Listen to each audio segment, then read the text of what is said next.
Okay, we'll get some Diablo. I'm gonna talk about working that because there's a lot of stuff that happened at working up. Nothing bad other than one girl left. She was one of the ones that said a bunch of shit about me. Not a bunch of shit, just a little bit of shit. Just shit, you know. She was a user, and I said, bitch got some fucking issues, to tell you that. She was up and down for the last week. Then all of a sudden, bam! She's stopped showing up. she just stopped showing up. I thought it was funny as hell. I'm like, damn. We all knew something was going on. When someone stops showing up from work, damn, you know damn well, because bitch be crazy.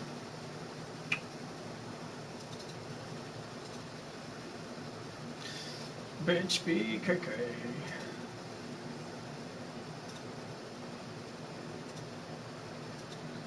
For Rizzles. Hi Nizzles. Alright, change this to but yeah, it's just, you know, good day. Trying to be my normal self at work and that, so just making people happy. That I mean, I work with a bunch of girls and that, so it's nice. I'm just not. It's not being my stupid self, I guess, so to speak. But yeah, it's giving everyone love and that. Trying to bring out the better.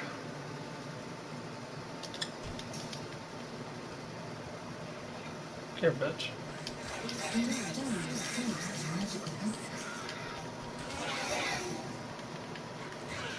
Shit. Can't hear your engine like crap. Get faster. Stop running!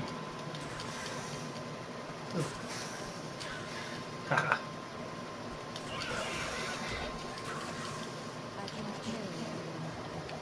I can't carry anymore. Bitch!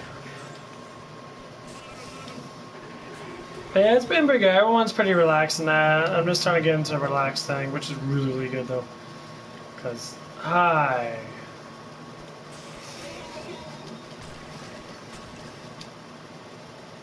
I really hate conflict. Especially with something that has nothing to do with me. I despise it a lot. I think it's stupid as fuck. When people have too much conflict, it's just like, no. Stop dramatizing everything. For the love of God, just stop it. Stop it. No. Bad.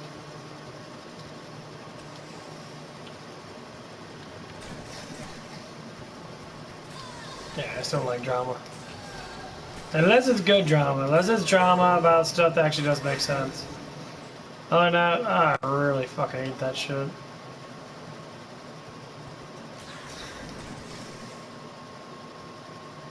I never like when people like say something and then when you actually talk to someone about it and then all of a sudden like the narrative changes. Like it wasn't exactly the same way they said. Try to push a different agenda.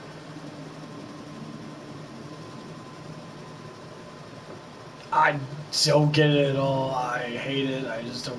That's why I don't be a part of anything like that. And I don't give a fuck.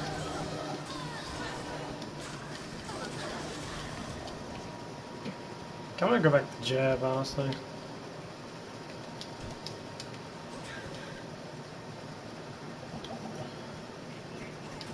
That's what I tell anybody and everybody. I said, don't be part of it. Don't care. Because it's... I don't want to listen to drama. Because I've been... The reason why I do that is because I had a lot of emotional issues. And I don't like why people don't stay positive. Like, I just don't like negativity at all. I despise it 100%. Tell people, grow the fuck up, be more positive. Please be more positive. You don't need to be negative. Life's not that hard. Life's pretty easy, honestly. You know, you work, you have a job, you go home, you do what you like to do, and then that's it. It's pretty easy, honestly. You know, because to me, if you're pushing too hard and you're destroying yourself and you complain a lot, you know why you complain a lot? Because you're negative.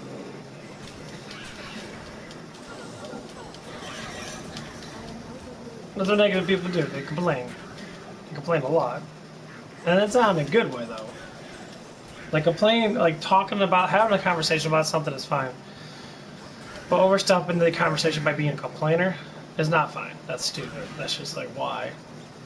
Why you doing it like that? Why you want to have that sort of emotional output about life? Life's horrible because things don't go my way. Well, that's not it. That's just how it is. You make things work. Not a lot of things go my way, but if I stay positive, more or less likely things will go my way. And don't get me wrong, I did not like getting fired from Hooters. I was making good money in that. I really liked it up there. It was uncalled for what happened. But it was my fault. I fucked up. And damn, slow. Get the fuck away. I hate being slow. Damn.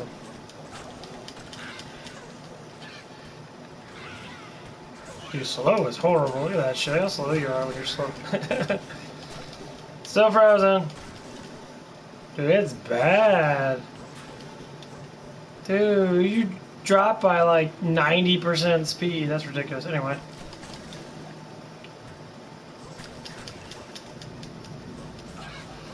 I just don't like that stuff.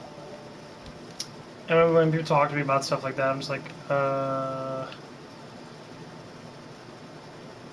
any reason why people are talking about that? You know why is the reason why people are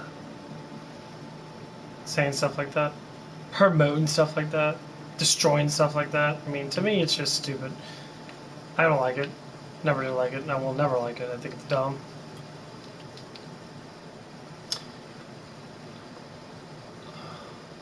Just like the old saying, I had been taught this since I was little. If you have nothing nice to say nothing at all. You know? Being nice and being as respectful as you can. Of course, respect only goes as far as the person is, you know, I would say, good. Because not everyone's good. Everyone has their fucking issues, and that's true, they do. And actually, I'm gonna go ahead and go get the Saigon set really quick. And some people just don't.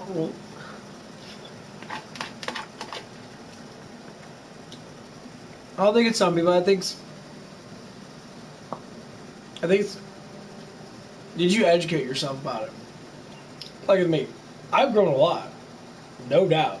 If anyone actually knows me in person, I mean, I get upset about stuff. Especially about stuff that is annoying, obviously, because that's what people do. That's kind of how it works.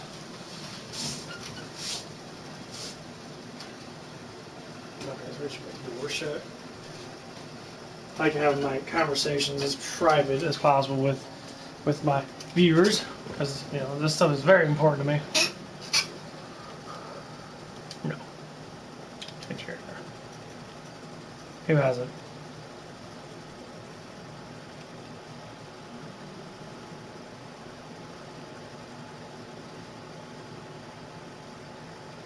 Who has my full Saigon set?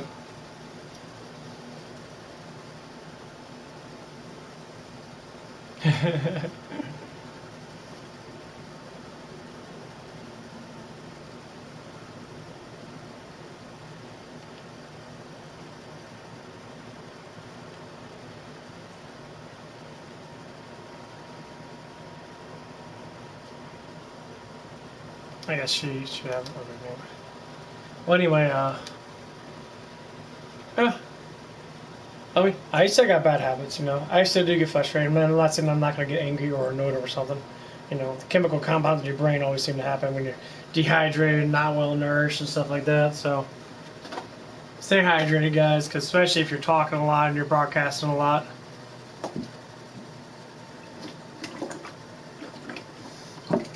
When you use your vocals, your voice gets dry, which sucks up moisture in your body, and that's what you got.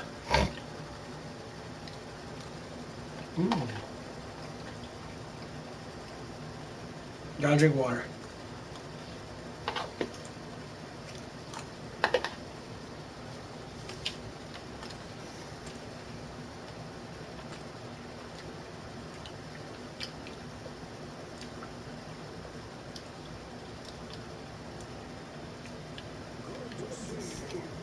Trying to see you. I have so much fucking shit in here.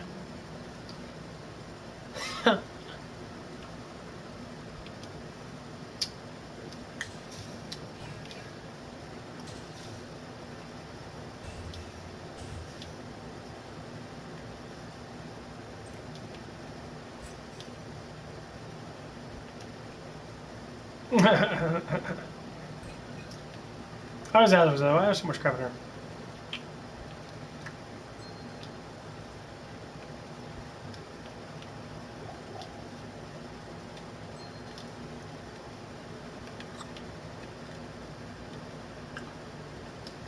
Okay.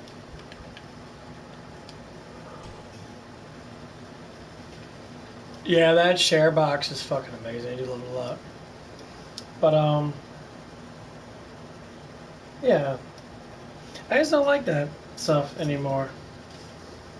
I just don't get involved with people's crap. I kind of demotionalize myself to certain things because I don't see a point in me worrying about too much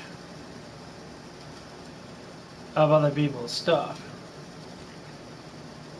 You worry about too much of other people's stuff, then you don't worry about yourself.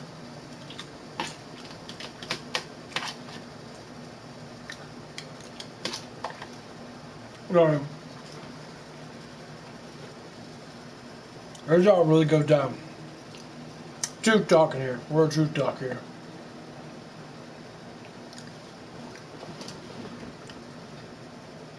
If you ask for someone's opinion, which means you're rhetorically trying to be selectively different. Try to be different.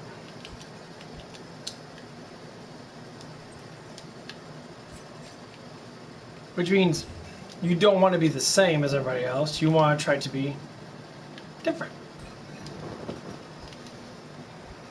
Okay, what is it? Okay. That's not my one, but it's actually a really highly defensive element.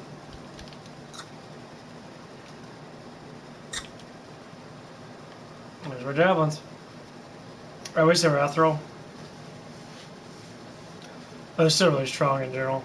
25-30% run speed. This gives you 20 to 50% run speed. That is crazy.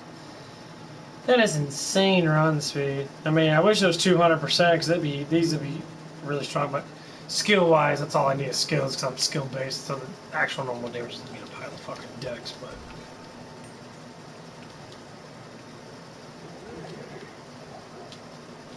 no one in there.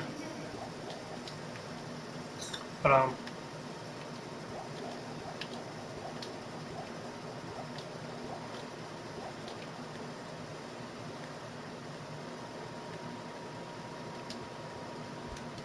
sorted. Whee. Almost got it all. But I tried to just try to look at the better quality of things, that like number one, I was talking to this one lady, young lady at work, and lady, girl, I don't know honestly what the difference is, but and she was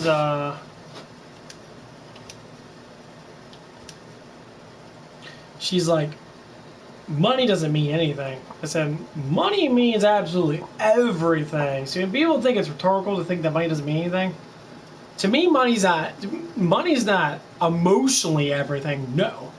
But money is a survivalist tactics. The more you have, the more better quality of life that you have.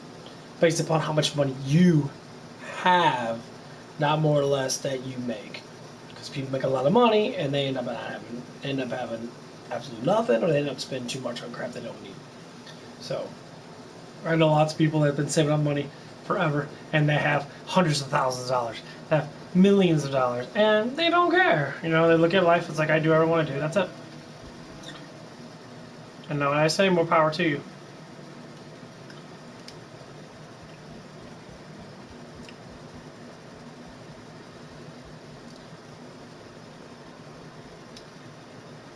I know that they have a lot of money in it because I've seen it. They showed me it, and it's like a surprising thing. Is it really? In some senses, yeah, it is. It's massively surprising, but it matters a lot.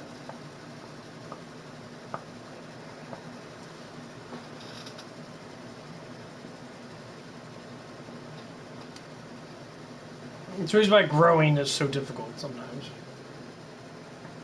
Because you rely on one thing too much, then it kind of destroys everything. You want to keep yourself balanced as much as possible. So don't worry about things too much that they're not completely in your control. Like trying to save someone's life that's on drugs. That's their own choice. We have to accept that. It's like, well, if I did do it, and most people I say that know people are on heavy drugs, they always go back to it. They always redo it. Because why? It's a mindset. So if their mindset's already to that broken state, and it is broken,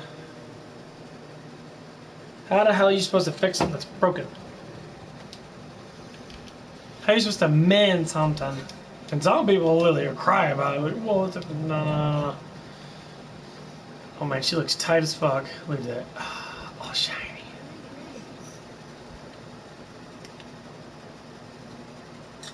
Yeah, this set's pretty badass, also. But I'm always gonna say that. I'll say this over and over again. This is where a lot of people get a lot of fucking issues with. If you can't help yourself, change. How the fuck are you supposed to help someone? And I repeat, how the fuck? Emotional fuck. How the fuck are you supposed to help someone else? You can't. That's not how it works. Not much people complain about it, which they do. And people will. It's just like, what do you mean by this and that? This and that, this and that? It's like I said, if you can't help yourself out, how the hell are you supposed to help someone else out? So I look to myself for the answers to help someone else out. If I can do it to myself, that means I can do it to someone else. Prime example. If I can get over the stress and get over the inducing bullshit and say, life is what it is until you make a difference. So what's the difference? Small choices. I'm a YouTuber now. I consider myself a YouTuber now. I have over 100 subs. You know, going up even higher. You know, I'm a very coarse player. I play variation of games. Most of them are demonic-based games and that and stuff like that. But yeah, I consider myself a gamer now on YouTube.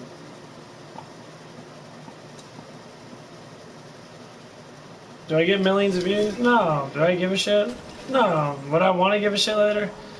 Maybe. But not right now.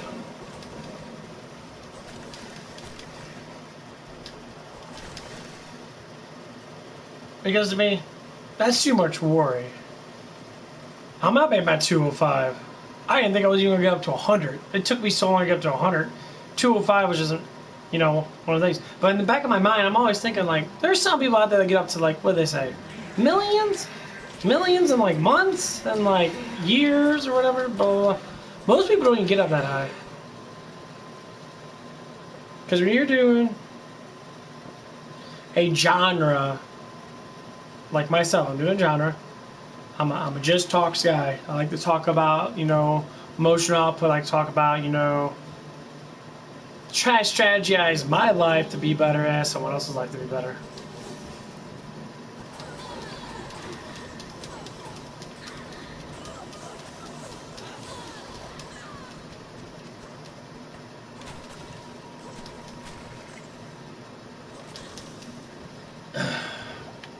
Now, I can't change the course of my personality to extreme. No, that's stupid. You can't do that.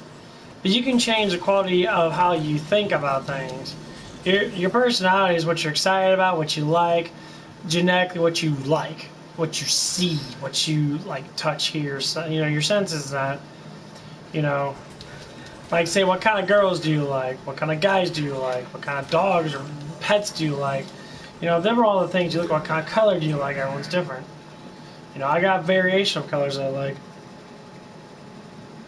Get variation of women I like. Like there's a a black girl at work and that. She's a sweetheart. I find her very mature in that, and that she's, you know, she's just a sweetheart. You know, she doesn't like. She's like, I'm not gonna bust my ass and kill myself at work. I'll do it at my pace and that, and then, you know, and that's what's gonna happen. I said that's what you're supposed to do. You do it at the pace of yourself. But people don't do that. People want to rush. Then they want to complain about it. That's the biggest thing. They want to complain about it too. I said, well, that doesn't make sense. Why do you want to complain about something? I like happy, spiritual people that see life in a different way. And I met two girls up there, two, you know, young ladies that, you know, they are like the same age as that. And most of them are. And they're very positive on life. Some are more or less positive than others.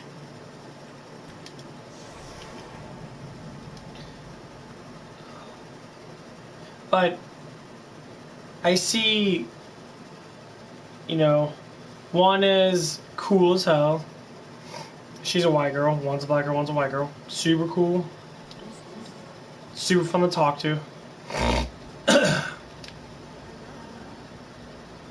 I enjoy both of them. If not all of them there. Some are a little more harder to talk to than others. But you know, that's just how it is, you know.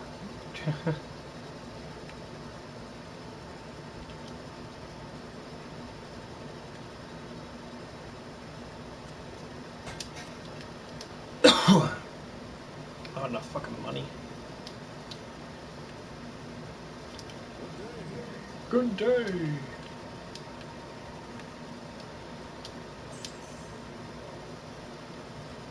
Sorry, I don't think that much. But yeah, it's nice. It's like it. You know, I like when people actually can have conversations with me. I mean, obviously, yeah, I'm a very attractive man, and I know that. Blah blah blah blah blah blah. It's fine. I call it out. You know, there's two girls there that are just, you know, they really like the way I am, and that. At least, you know, like they like looking at me. And that they really like peekaboo and like, cause I do. I said it like this because I'm starting to throw out my charm and that because I'm just tired of holding myself back. This is ridiculous. So I'm throwing out a little bit of charm in that and doing what I normally do when I was younger and that. And now that I have the confidence for it, that kind of can push it a little bit better. But I need more life. My life is too fucking low right now.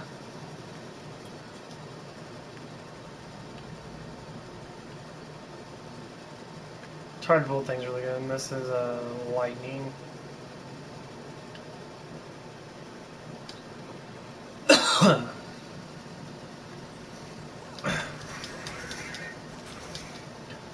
But yeah, it's being charming. I mean, honestly, this is what it is to be a charmer. You approach a woman and you just call them nice things because that they're sexy, that they're beautiful, that they smell good. Interactive with positive emotions. And I'll tell you what, if they think you're attractive looking, it instantly hits them like a brick. And it's not like I'm testing it out, because the girl I did kind of like test out a little bit with, she doesn't have a boyfriend that. But she has a crush on me, and she shows it. She shows it with, you know, it's a minor crush. It's not like, oh my god, it's because you're attracted to me. When people say, when I say that you have a crush on me, they think that it's full blown like, no. A crush is it's a symbol of attraction. That's what a crush is. It means you ponder about them. It means you might think about them because you're attracted to them. So I get hugs from all the girls there. I go up there and I give them hugs and that, and And I do what I need to do, you know, because I like to be happy, and they know when I give them a mug, it makes me happy too. You know? And like, yeah, some of the girls there are single and that, you know. And the thing is, it's because of attraction. That's it. If I wasn't attractive, if I look the way I look, they will not do it. So it's not like they're doing it for emotional transition. They're doing it because I'm attractive. That's it.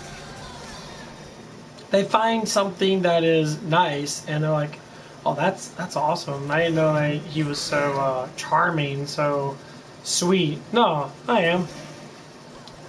I just haven't done it in a long ass time, and I explained to him that too, because I haven't done anything with a woman in a long ass time. Normally, I'm just very balanced. I don't like, you know, charming that. I don't want anybody to be jealous, and I just like to, you know, make everyone happy, because jealousy is stupidity. And I said everyone deserves love. Everyone deserves to be happy. So when people get upset and that, and they want to be all babies and that about stuff and that, and they want everything for themselves, you can tell that people are very jealous of ex people. Like, there's some girls I know I could never ever give hugs to, and you can just tell by the way they are or not. But it doesn't mean I can't talk to them. It doesn't mean I can't interact with them in a different way to promote a loving type of situation.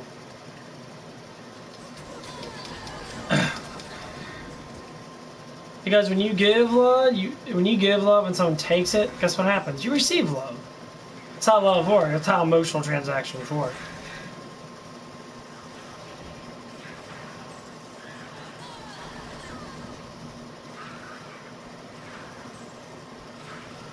Thorn is so funny.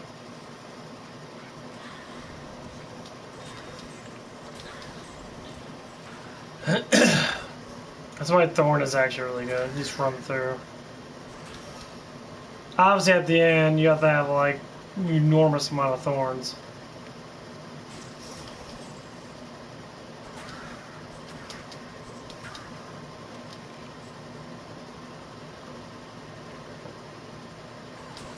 But yeah, that's why I keep telling people that. I keep on doing it to be like, hey, you know why people are negative? Because they don't like to show their emotions of being positive. They don't like being lovey-dovey and that.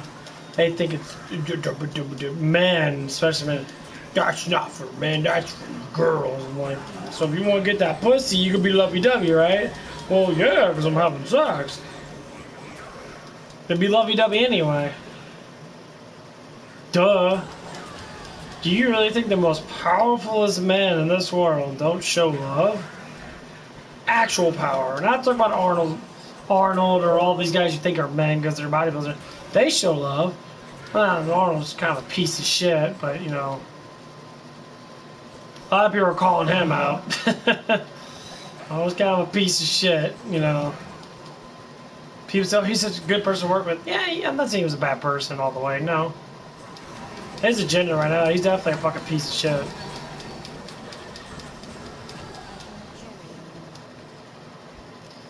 The way he thinks and is just fucking garbage sometimes. Saying that, you know, he said, fuck your constitution. Like, excuse me? Like, number one, dude, you are a person that's politically involved with this shit. Don't ever tell we the people that pay for your fucking salary, asshole, that we are the ones that have to that we don't get our constitutional rights. And how many people scream and shout about that? No, that's basically what he's saying. Don't ever cover it up and say, oh, he doesn't mean like that. No, that's exactly what he fucking means. So yeah, fuck you, Arnold. You're a piece of shit. You don't deserve to have your money. You don't deserve any of your stuff. You worked hard for your stuff back then because you weren't such a dick. I completely get that. When you're younger than that, obviously you busted your ass. I agree. When you bust your ass the way that you busted your ass, fine.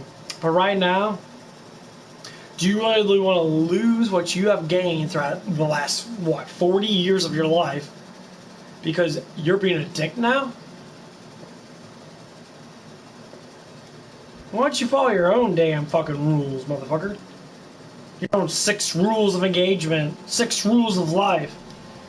Remember that shit, that speech? Ignore the naysayers? You're a fucking naysayer. Of course I'm gonna ignore you. I'm following what you told me, right? That's what you tell people. So you can't even follow your own damn words. You stupid, decrepit fuck. We already know you're taking fucking something again. You know, you're 60-something years old and your muscles are fucking gargantuanly huge. I've seen a picture of the dude. I'm like, how the hell are you that big, dude? Growth hormones, all this other stuff and that. I'm not going to say what I do. Yeah, I mean, obviously you took steroids. That was very obvious. I doubt if you're doing it now because your old ass had fucking 2 bypasses. Which it sucked. You know, bodybuilding should not have to be with steroids. No, I don't think so. Everyone's talking about that shit. That shit's just annoying. That people are, you know, the steroid thing and that steroids are starting to be obsolete now, that people need to do more alternative things. Take creatine, there's other stuff you can do.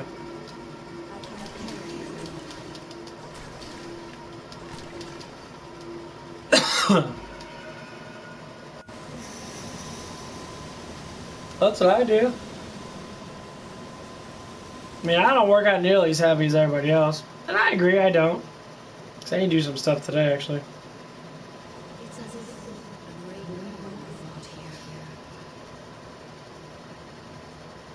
Oh, man. That fucker always fucking hurts.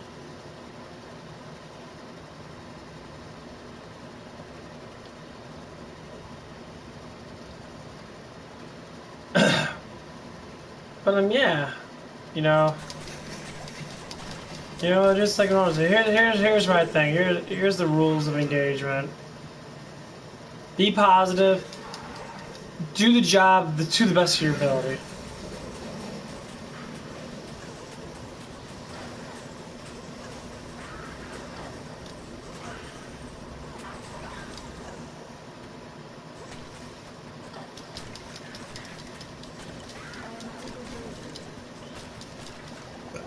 That's all I'd say. I tell everybody, do the job to the best of your ability. Do not hinder yourself to think you have to do a enormously fucking massively heavy ass job.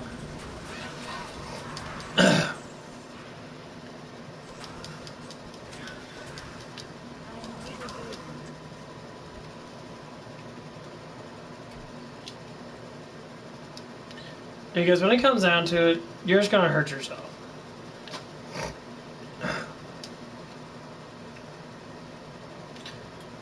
And a lot of people do.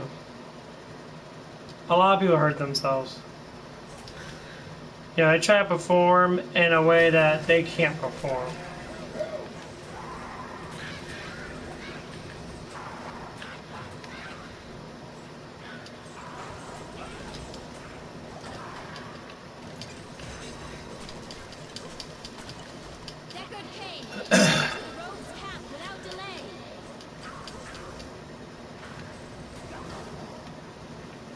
Yeah, and that's the reason why I don't like when people say stuff and they don't do it for themselves. That's why I say if you can't do it to yourself, then you can't do it to someone else.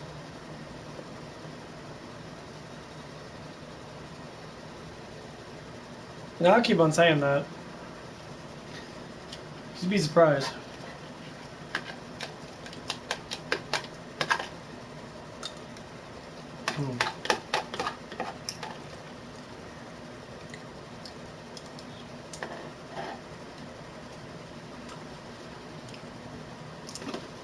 You know how the brain works? When you learn something, you constantly bring it up. So,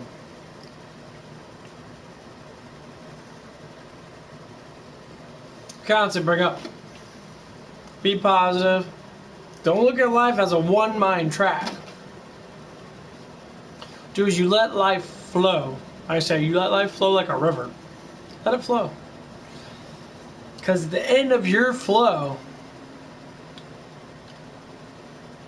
when you complete all your goals, then you can rest into an ocean or to a lake. Something that just stays relaxed.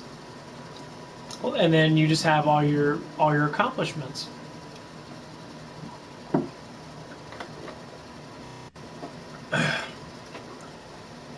Just let it flow.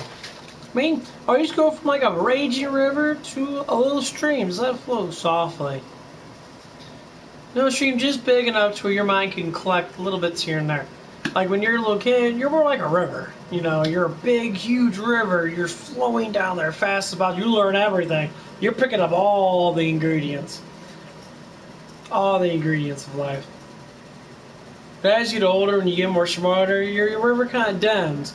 Because your knowledge is already gained. It's like you purify the water of the river into a smaller river.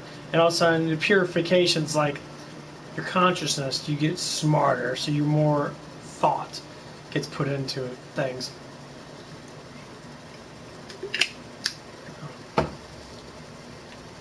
But some people are like a raging river, but they don't know how to collect anything.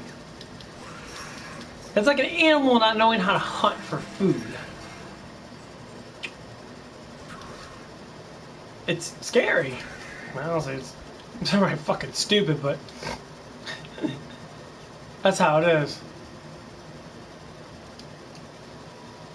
That's what it is. It's like a raging river.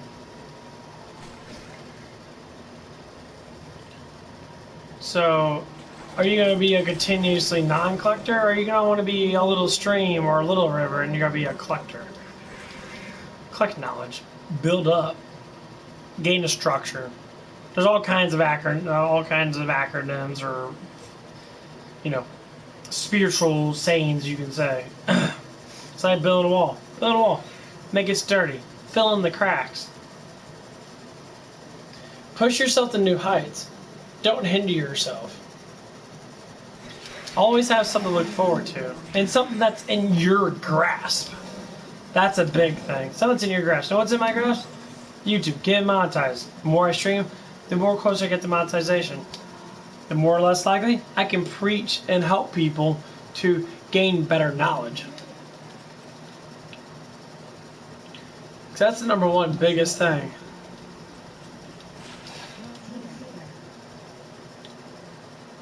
People like that. I like that a lot. And why?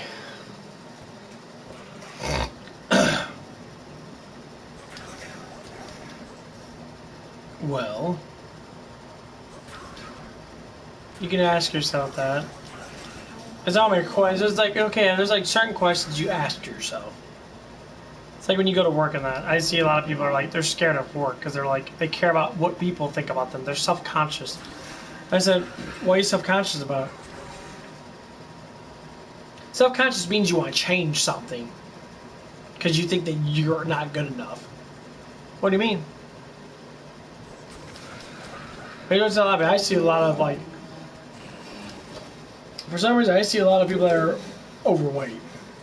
Like a lot. It's very amazing how much people are overweight. I said, don't eat so much.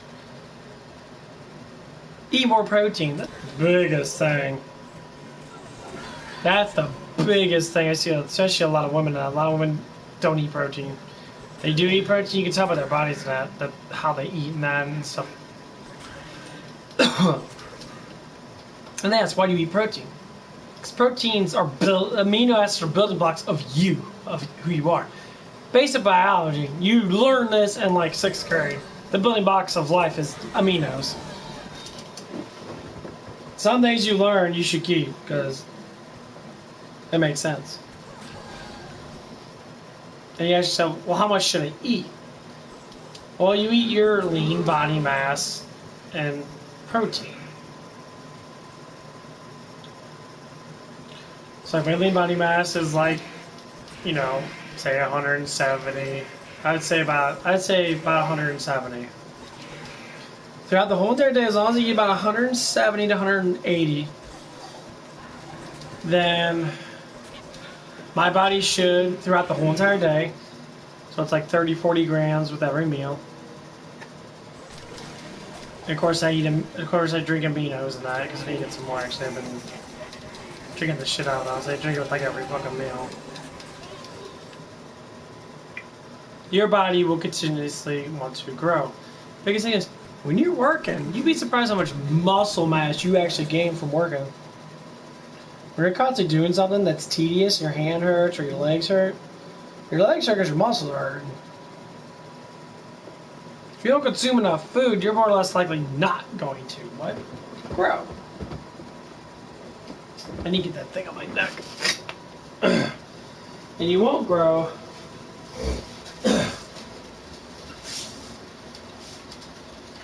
because you have the you don't have the building blocks of growing.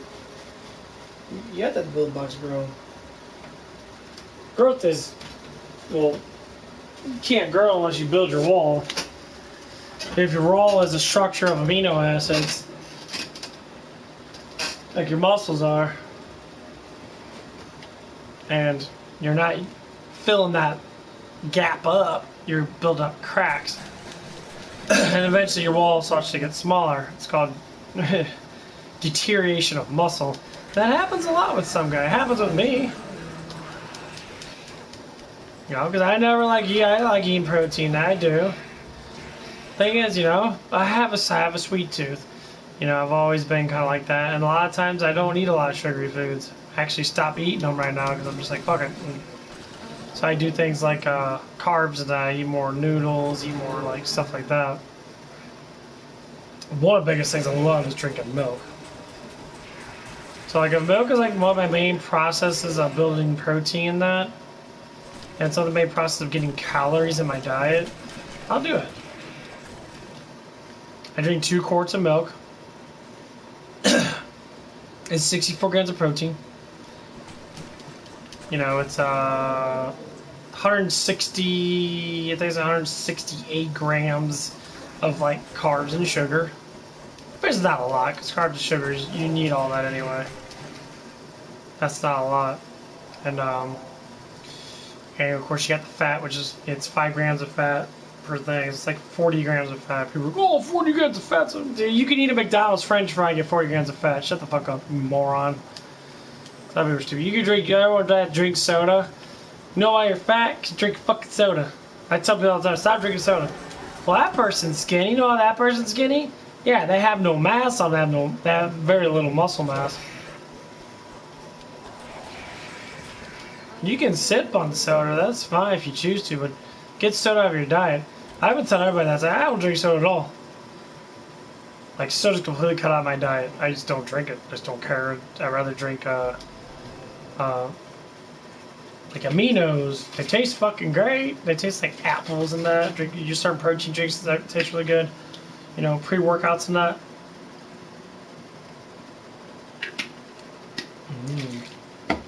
I would drink G Fuel in that.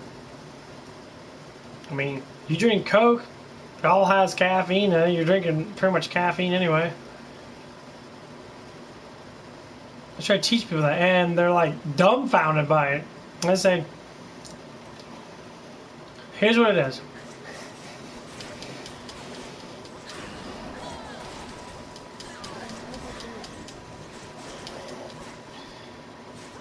If you don't know why you're fat, because you don't want to realize why you're fat, there's lots of reasons why people are fat.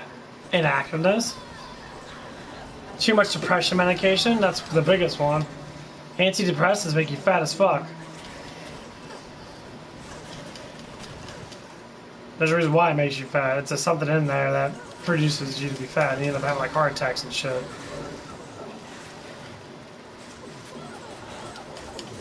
So all you stupid motherfuckers are like, antidepressants are horrible, and you don't need depressant medication. They make you fat, it makes you more depressed. You know what depression is? Not expressing your feelings. And not having confidence in yourself.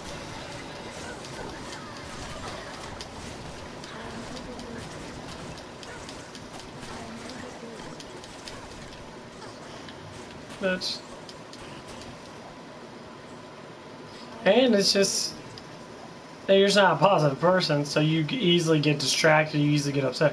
Here's what I always say: when you're a kid, I always bring this up because people don't understand this. When you're a kid, you're probably the most excited, the most happiness, for the most part, because you don't understand anything.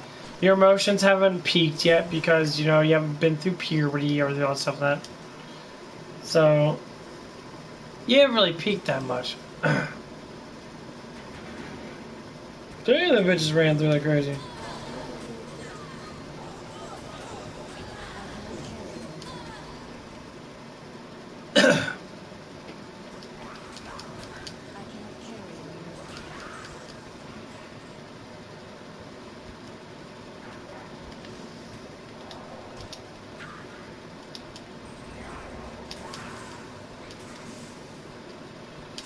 Get some more accuracy.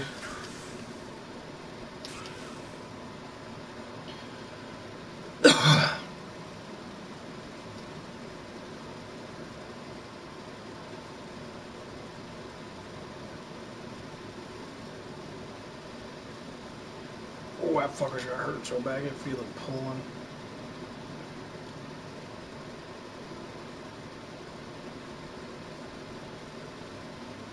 Get a little jiggle.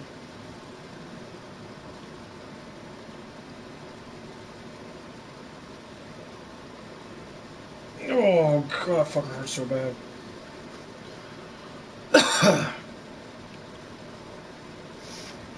I might be going back to bed here in a little bit. Maybe, hell no, I haven't decided. Yeah, use my dry mouth right now.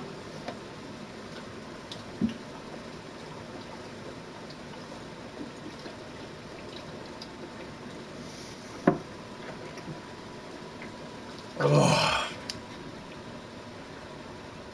Run through. Bitch. Bitch.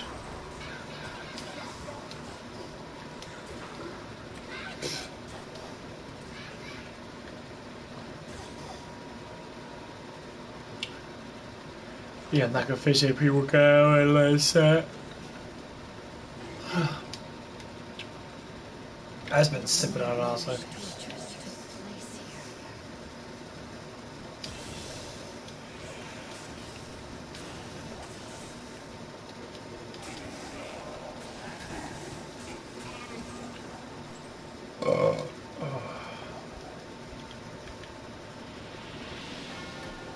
It's vitality. And get it now.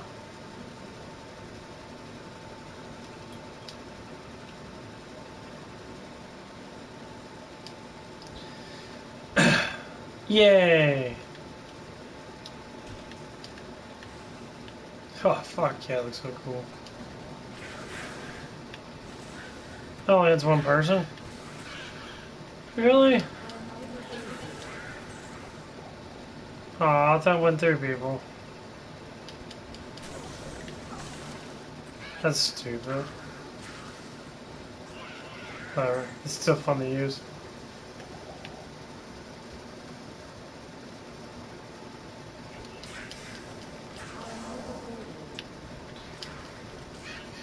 Oh, you should jump the calf a little more. But yeah, the one girl I work in that, she's a sweetheart, honestly. I really enjoy her a lot. Like I've been flirting around with her a little bit in that. She's been flirting back in that. It's been really nice in that. I don't know if I want to make a move 100%. You know, be like, of course, I talk to everybody about that stuff. And I just like, I just don't know. You know, I'm just a guy who just doesn't know. I haven't been with the girl in forever, and that, you know, I haven't slept with the girl. Basically, you know, what guys say, I haven't dipped my dick in anything wet in a while. It's been quite a few years, and more or less likely I haven't done it to a full extent. So I just talk about that. I need to get those rings on. Yeah, I just haven't done anything in a while. So I mean. Am I curious about it? The biggest thing is I just don't want to get a girl pregnant. I just don't want to get a girl pregnant, also. I just don't, that's not what I want to do. And it's one of the things I'm a little afraid of doing. So most guys aren't. But the way my mindset is, I take my shit very, very, very, very seriously.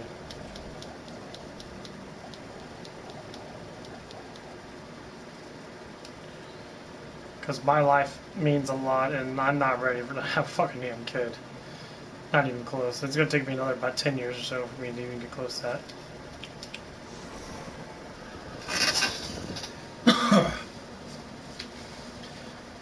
But, I was talking to one of the other girls and that, and she was explaining to me, you know,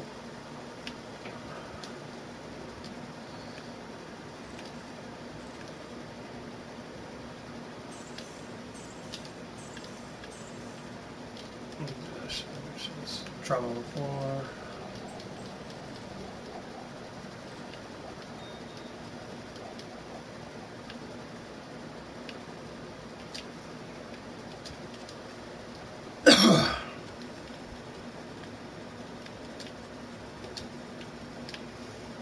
But yeah, she was just explaining to me that, like, what happened with, like, with the rent and all that stuff, and that she does have to pay a lot of money in that. Which I'm very happy that she doesn't have to, because I'll tell you what, dude, it sucks.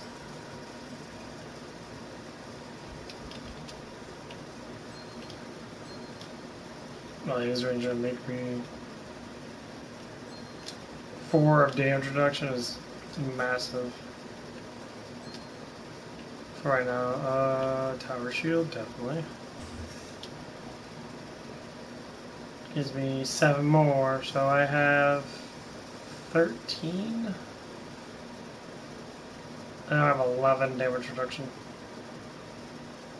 That's actually really good. So it gives me 32 of that. It gives me attack rating. It gives me increased speed, which is fucking. Saigon set overall, it's amazing. It gives me defense, attack rating, and magic fine. That gives me 100% defense.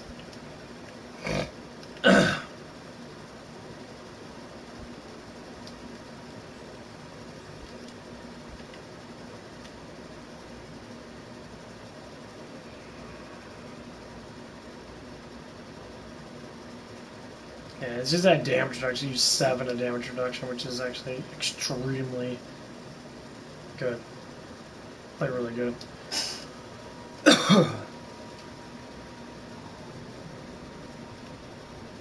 Oh yeah, I did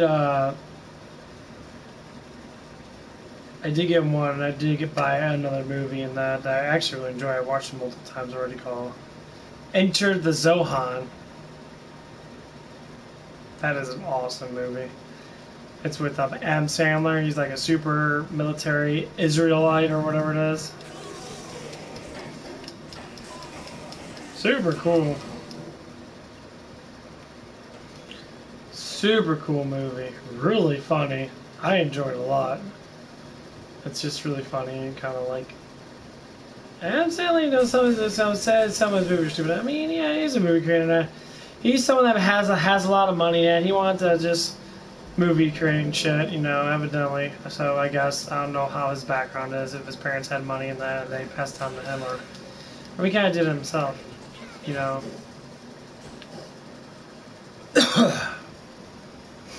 But it's super cool to have someone have their dreams having that.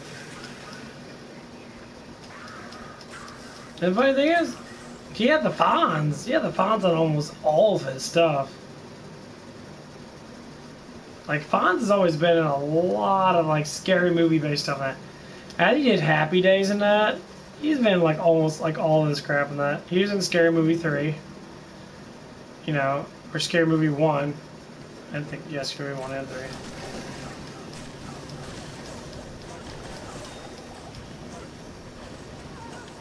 Bitch. Bitch. Bitch. Bitch. Well, they won't hurt me at all. Ah, Arrow's gonna hurt me, bitch.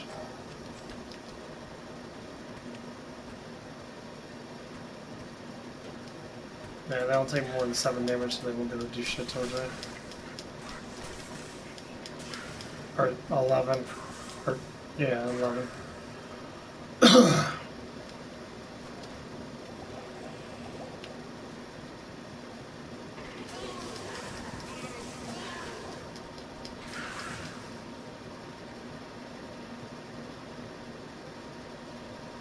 No, what? Resurrected adds lightning attack with your javelin or spear class. Okay. Yeah, no, I was just like... Oh, no, that's my thorns. That's why I got like 30 of thorns on. 30 of... Okay.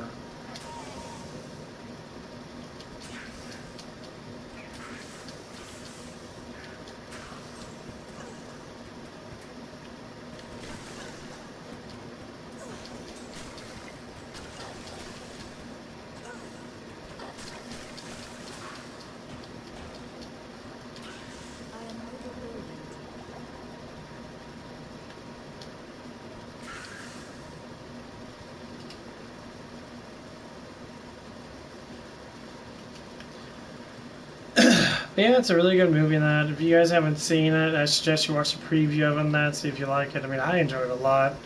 It's just really stupid, funny shit in that. And like, seeing Adam Sandler he does like a lot of disco stuff in that. I love disco. Does a lot of dancing stuff in that. It's fucking hilarious. He does such a good job of that. Has a lot of like sex humor in it.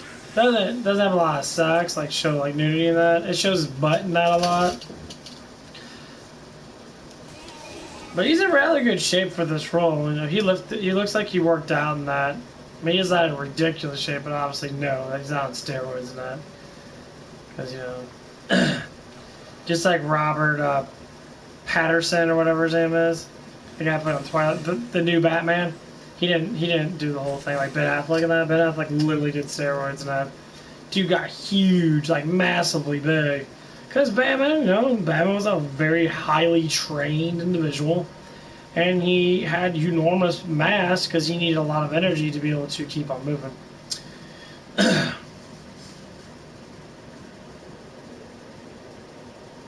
Because the more mass you have, the more energy you have. Especially with muscle and that. Somehow it goes down.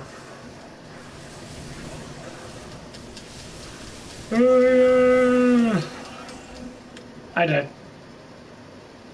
I literally got stunned the whole entire time. I couldn't even do nothing. Like, the lightning was literally stunning me. That's fucking crap. I hate that shit. Fuck you. Bitch.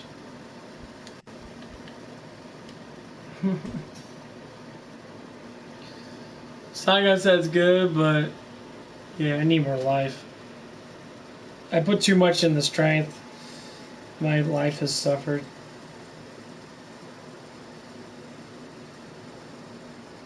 But I'm really a little low for that part anyway. I should be at least going to my level 16s.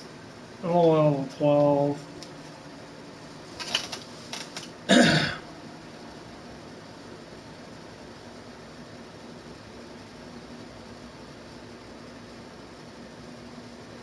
It's got a lot of focus in me.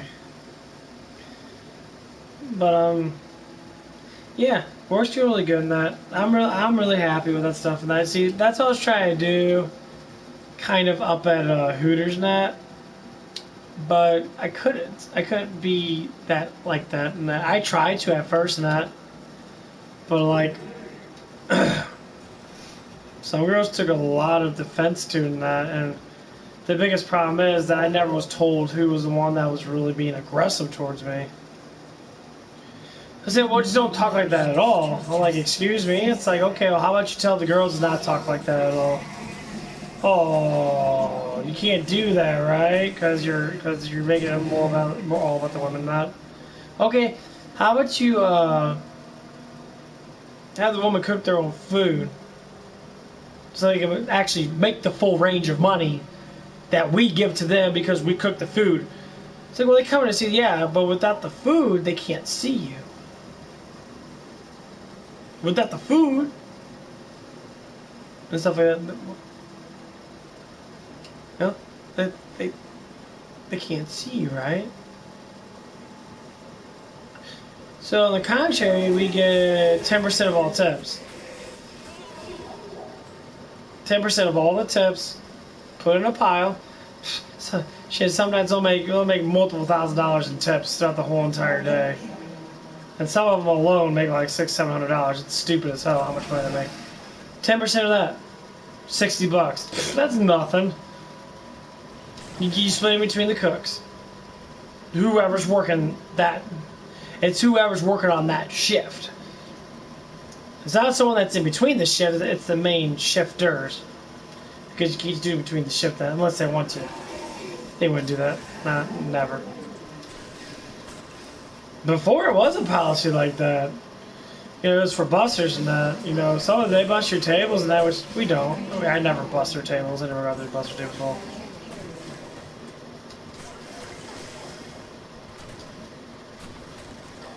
Ain't nothing to bust. But, yeah. It's like I finally got my first tip from helping this one lady bust tables and that. She says, yeah, sure. She gave me $7. $7? More than enough. That's 30 minutes of my work. I get paid 13 hours. That's 30 minutes of work up front. And that's just cash, so it's not taxes. So actually, it's more. It's more or less like 45 minutes of work because of taxes. You take taxes away, I'm only getting paid literally like $11 an hour. That's how it works. You always take about 17 or 18% of your money is taxes. That's what you normally do. So yeah. So it was good, you know. I got a little bit of tips in that. I got overall it's like about $100 worth of tips in that all together. And some people would be spending that money like crazy. I'm like, why do you spend money on stupid shit? Here's this.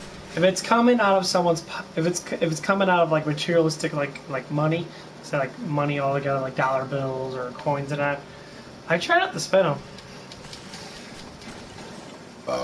Like if I was staying at White Castles because I wasn't, you know, being a dumbass and doing the stupid shit I did. Yeah, I buy about $500-600 worth of tip money. Just sitting there. I'm not even joking you. I'm being dead fucking serious too. Somewhere around there. Oh, keeps going up. Let's go up a little bit. That's what I want to get. This is lightning damages. Chain lightning. Okay, that's the one I want. Chain lightning hits twice.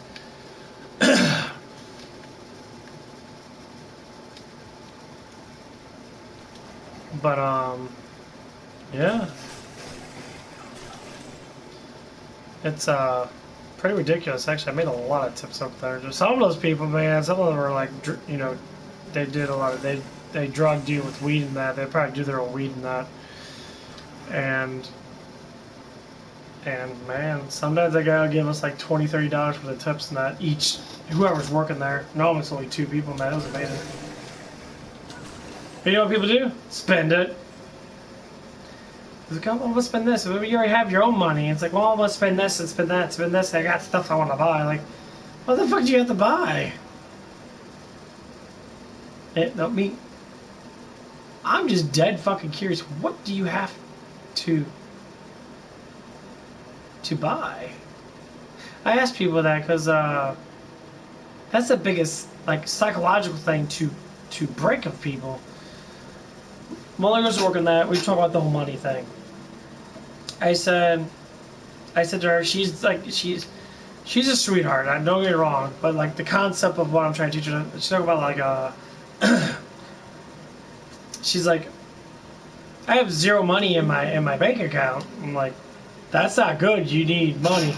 See, money's not everything. I'm like, and I said, well, money is everything when it comes down to survival. To get stuff, you need money to be able to do it. It's like, well, what's with work with no play?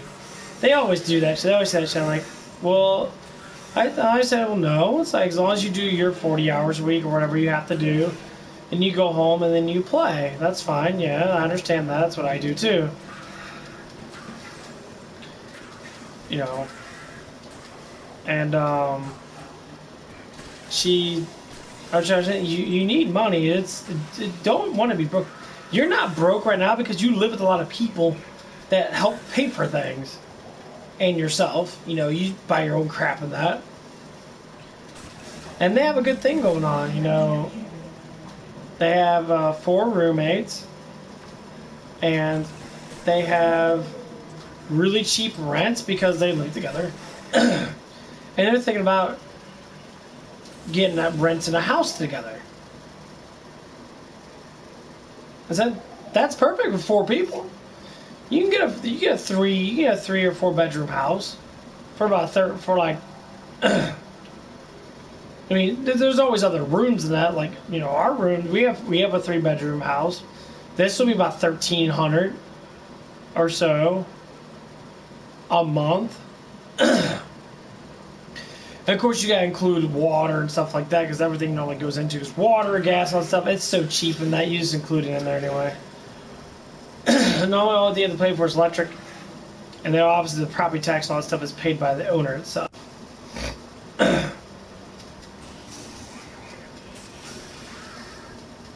So that's not bad at all. You're still only paying, you know, instead of paying like $200 a month, which I don't know what you pay, you're paying more or less like, say, $300 to $400. You'll pay about $300 something a month.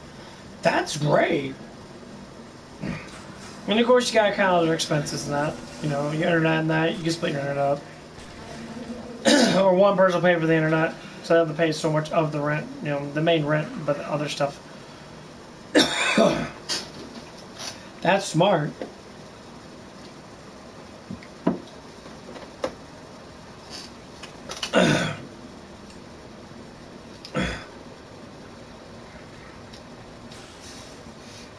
So I like that. I'm happy that you guys have something that's controllable in that. But now it's time for you guys to look forward to the future. Keep things simple. Like playing video games, just play fucking video games. You don't need to be out there drinking and partying and being a fucking idiot and that, because that's just a waste of fucking money to begin with.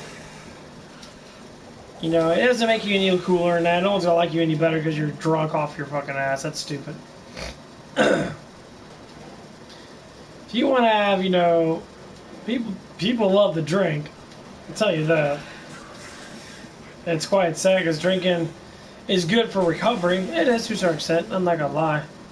Having a beer or two, you know, alcohol does lower down, you know, nervous system reactions. That makes you relax better, makes you sleep better, makes your, you know, you lose, you know, your brain calms down a little bit in that because you're dehydrated to a certain extent. That's what alcohol does. Okay, okay, I like you. Thanks for like. And that's basically how it is. And that's great. You know, you should do things that are, you can like smoke a little bit of weed in that or taking some CBD oil in that. It works. I'm not gonna lie, it does work. I did it myself when I have mass anxiety and now when I'm trying to think of something that I don't know what to do. But you know, it also works. Just accept the reality for what it is and then push forward. So like the biggest problem that I have with myself is this.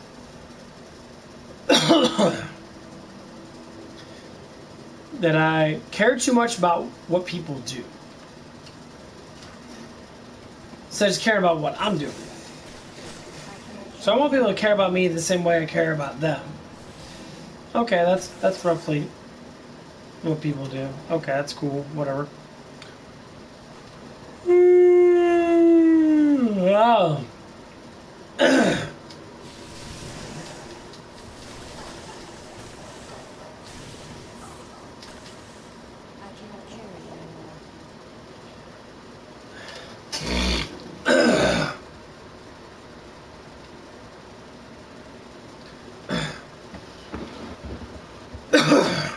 Yeah, am I right? That's getting clogged up a little bit. It always happens.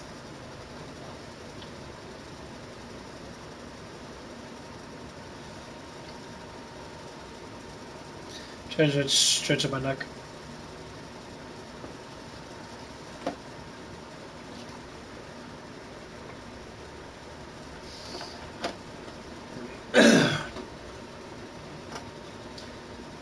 But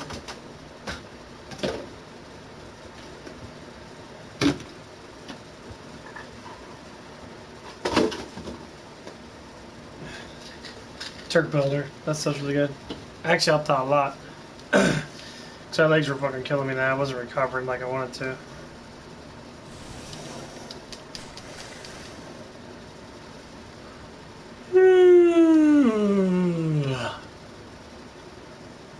A lot of times because I'm massively overly caffeinated.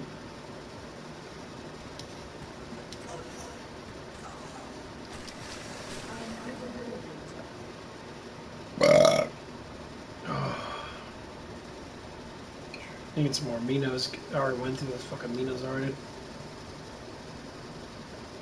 Only have for like a week. I try to drink one with like every meal. Then I just get all my protein all at once, so I don't have to fucking worry about it. Sometimes I drink a little bit too much of it. I have a really bad habit of doing that shit. Like, I have my pre-workout right here. It tastes really good, but I'm just like I just have it there. I know I don't need any more because I can see my body's like trying to tell me like, hey, lay off the fucking caffeine, you know. And so I am.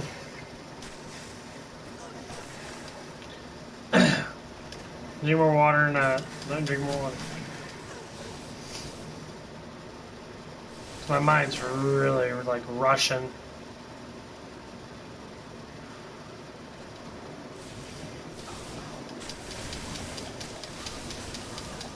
Oh, I hate when I don't have no resistance.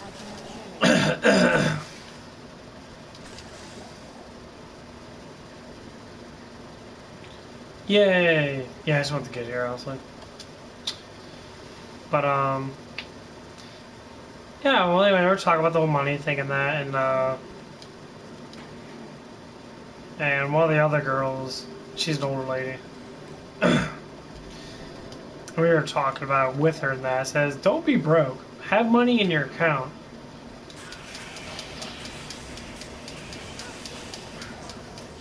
It's like, what are you gonna do? Play video games all day? Become a streamer then. Play video games all day. Well, I don't like to show myself off. What do you want to do? Sit there and just not do nothing at all? Rely on your man? Is that why you have a boyfriend? Of course I can tell her that, but I'm talking, you know, in general. Is that why some girls have boyfriends and that? Because they don't want to pay for everything? Well, the man's supposed to... No. That's instinctual bullshit that most women want to put down because they're lazy. They're just fucking lazy. That's what I say. You still don't work, you're lazy. I know a lot of women that fucking... A lot of women that help, you know... Well, honestly, a lot of women that date me to pay for everything. Don't work. Like, why? Just work out and just be attractive. I'm not even joking. I have plenty of girls say that shit to me. Just stay home. Like, what? So this does have us be a streamer, honestly. If I meet a girl that makes a good amount of money in that, and they're just like, just stay home. Because one of the girls that won't go out Taco Bell, I keep mentioning, you know, a little bit off and on, because, you know, this is like the first girl I fell really deeply in love with. Exactly what she said. She said, "I'll make enough money for both of us. I don't care. I just want you to stay home. You know, be there for me. I just want to see your cute face and that. You know, I want to. I just want you there." But that's all it was to me. That she was just like, and she tried really hard. And the reason why I keep bringing that up in that because it was a psychological effect on me. When I was going through the worst period of my time, or one of the worst periods of my time, to understand who I am. And, yeah, I say all the time, I'm a sexy guy, I'm a very attractive looking man, and not a lot of women say, no, you're not. If they do, they're more or less likely, they're not the one that actually, you know, they like someone that is not me.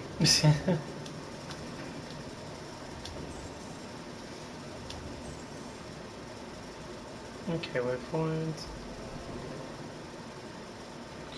Yeah, I'm happy to crash and watch some, I don't know what it is. Dr. Wolfula and Cinema Snob, I love watching them too. Especially Dr. Wolfula, some of the ones like Things Killing. I love Things Killing. He does such a good job on there, like his shit's fucking hilarious.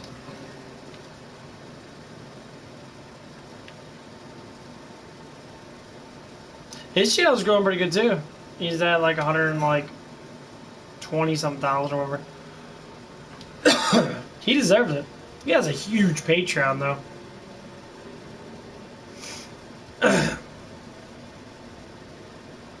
He doesn't do. He does horror things. He's a horror host. That's all he does, do horror stuff. Sometimes he repeats the same one. Like he did all the Halloweens again. He did all the Jasons and that again. You know.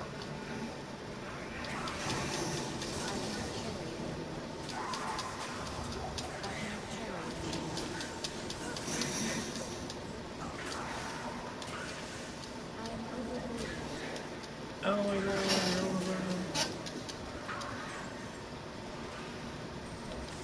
I fucking hate shamans.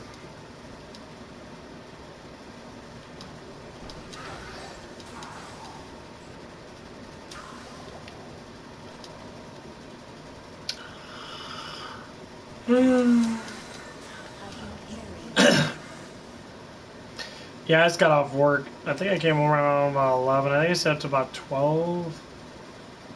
1. It was like 1. I think it was like 12 or something like that. So honestly, I only took like a 3-hour nap. Sometimes I do that. I'll take like a really nice power nap and I'll wake up. And then I'll try to stay up for a little bit longer than that. I can't do a whole like 16-hour thing. There's no way. Give me up a damn level.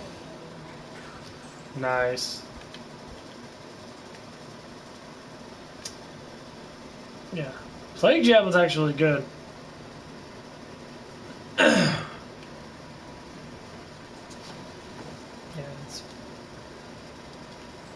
Can't really miss playing with my that Fire Druid. Fire Druid was pretty fun to play with. I'm just starting to get used to him. I can still play with him now because I still got all the shit that can go to him anyway.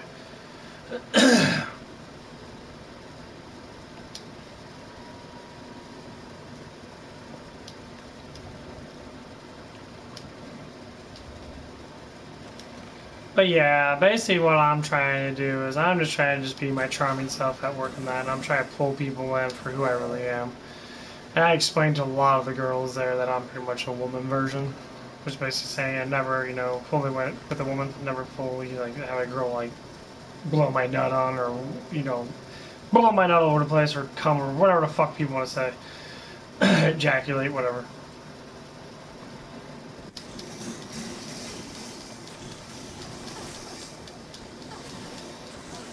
Fuck 'em up.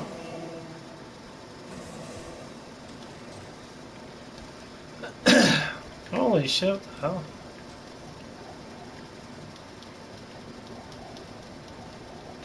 And the reason why I like telling girls that because it's a sign of being pure-hearted that I'm just waiting for someone that I'm very skeptical.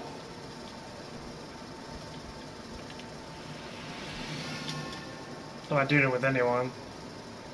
Don't get me wrong, I get my urges. I am a dude. I get my urges just like anybody else does. It's not about being dudes, just, you know, I get my urges.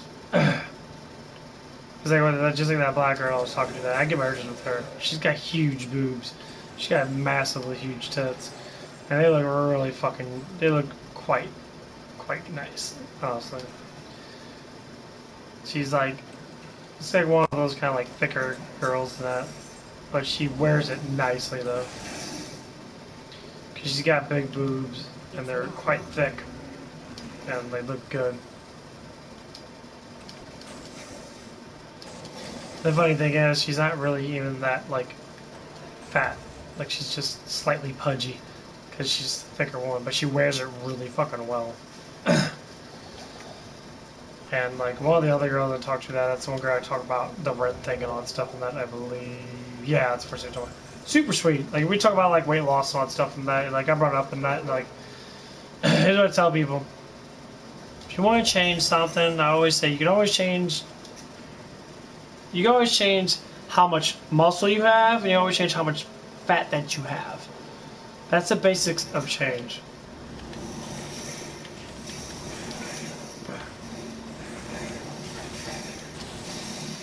At least in my opinion. You little bitch. That's why it's very good to look at yourself and say, how do I want to complete myself? And I say, do it for you. Because people will recognize you for you, not for anything else, for what you do. So if you change, then say like if a friend's having issues, then your friend will change. See, I'm changing. You know, because one of the things is, you know, when I call this girl beautiful and that, she's a very beautiful girl. They're all very pretty women in that, you know. And I say it all depends on how guys look at you. Of course, like when it comes down to relationships and that, and sexual orientation and that, how you feel about them sexually, obviously appearances matter to a certain, to a degree on each person. So like appearance for me in that, I like portion appearances. Now, if a girl's skinny in that, I like a plump butt. You know, I like girls that have an ass on them that they're skinny in that. Not necessarily have enormous boobs in that. You know, I like plump butts. You know, one of the girls there, she's a younger girl in there, but she's got a great ass on her. She's got a very well shaped butt. It's, you know, she's got the hips in that. Her ass is thick. She looks very, very good. She's a very attractive woman. And like she's a little bit on the young side in that. She's like only 16 in that, but she's very beautiful and she's very attractive looking in that. And like, you know, I'm guessing that she has some type of, you know, that she has, you know, attraction towards me because she shows it. And she knows how old I am in that, you know. But it doesn't stop her from trying to not hit on me in that, I guess.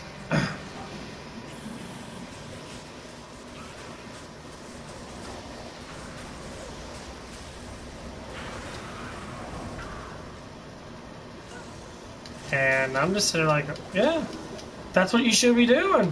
Don't stop. Hit on me. Get closer to me. Try to interact with me. Try to, you know. This maiden shall inflict no more anguish. That's what I like to tell anyone. Don't hinder yourself. And that's what the biggest thing is I saw at Hooters. There were so many gorgeous women there. But they would not hit on me. They would not interact with me. Even if I did talk to them, they were scared to socialize with me. Just having generalized conversations. And they give them smiles and that, but like, they would sit there and be like, well, they would be more like, I would talk to everybody, you know. So I would interact with the whole group of girls and that, because, you know, I work with 15 girls in a week or so like that. You know, the same girls throughout the week, 15 or whatever. And like, I try to get to know them all and that. Thing is, when they came up to the thing and that, they never interacted with me. I was always up there, you know, I was always either cooking or I was just sitting there just chilling that, waiting for food to get out. Or I'd be the guy that gives out the food and that. And wasn't the best at least calling it out that, because some people didn't call out, but some people literally just look at the tickets and I tell people it's better off to just come over here, look at the ticket, look what you need, and then go from there. Because that was like a ticket caller out, because you could call out tickets and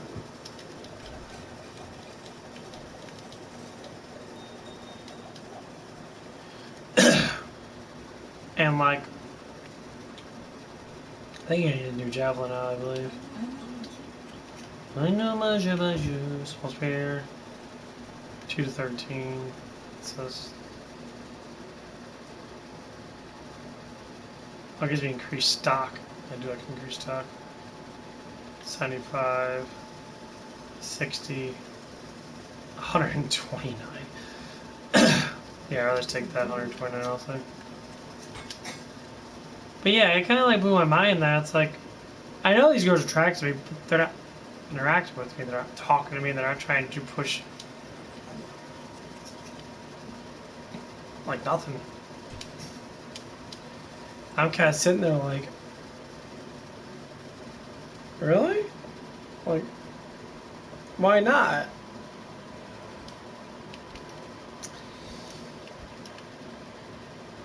I never said that. That's an amazing weapon for level 28. And I cease to understand that because I still don't get it. It's like, what?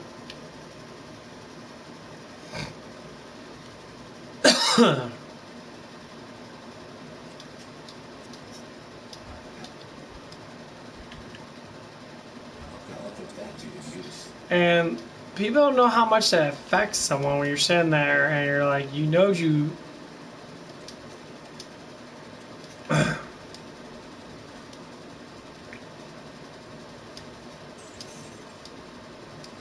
So you know you got in that, but the thing is,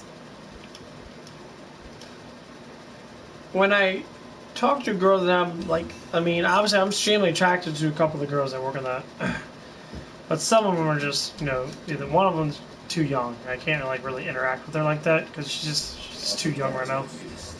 I mean, if she does it with me and then she like gives me the sign up, but like one of the girls like, yeah, I would attract her. I told her today she has a boyfriend. I don't give a shit.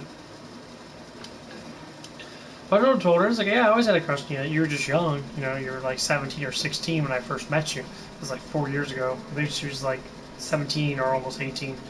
I'm like, I couldn't do nothing with you, you know. It was just like, I wouldn't want to push that. But yeah, I said, you just keep on dating guys and that. You're not knowing that you have a guy right here that does like you and that, you know, because you don't even know that he does. Obviously, because I didn't say anything because at the time you're too young. How much defense? 700. Nice. Yeah, defensive. This defensive is actually extremely good. And like,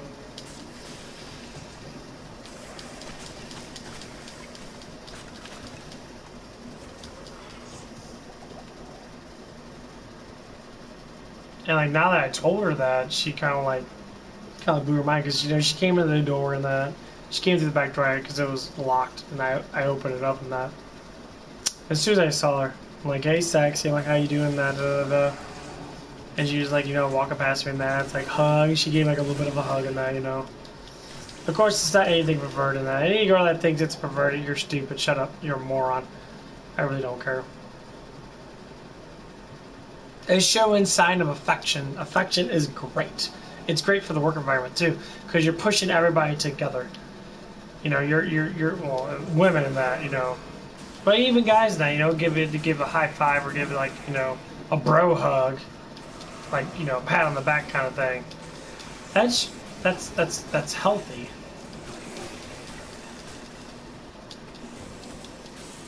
Healthy stuff is really good. You want to be healthy with your environment and that.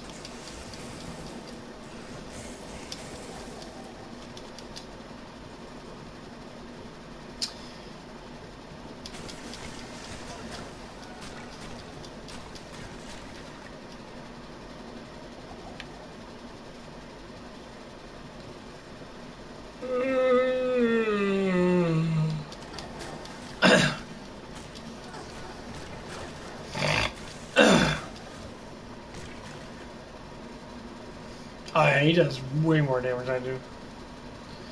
Now let's have my mana. If I don't have my mana, then my damage is hella low. Like, see, it's 1 to 100. 182.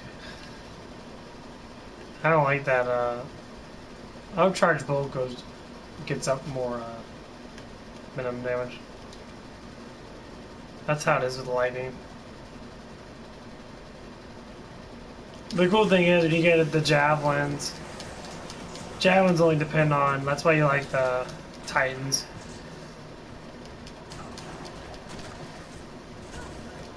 Stay the bitch. Stay the bitch, stay the bitch, stay the bitch.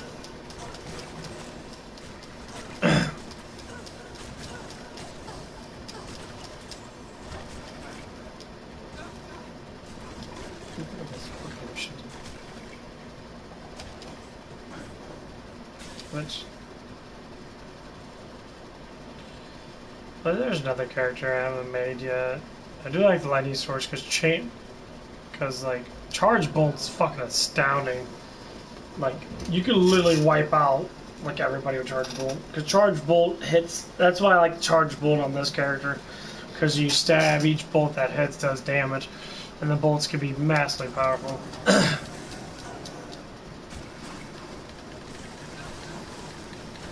Chuck that, bitches. Chuck it, chuck it, chuck it, chuck it.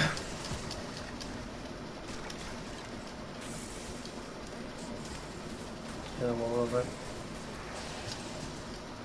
Yeah, if you give him a potion every now and again, he does a really good job staying alive. That's why I prefer a defensive merc, because your merc literally needs defense. If your merc doesn't have no, like, really shitty defense, he will die massively quick. Super high defense for him is really good. And you want a Graham helmet and mesh armor. Graham helmet and mesh armor help him out a lot. Especially if you can get him maxed out at 50%, because reducing damage reduction by 50% is a lot. That's what you want for him, because he gets hit with a lot of physical. Which really, you know why. Because he has max resistance. He always has 75% resistance. So you have to worry about that shit. But yeah, I don't know what's going to be happening today. I know I'll be hanging out with,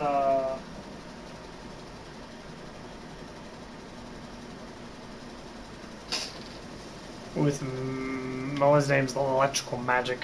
His real name's Jacob. I know I'll be playing Destiny with him. We'll be going through strikes and shit and be fucking around that for a little bit.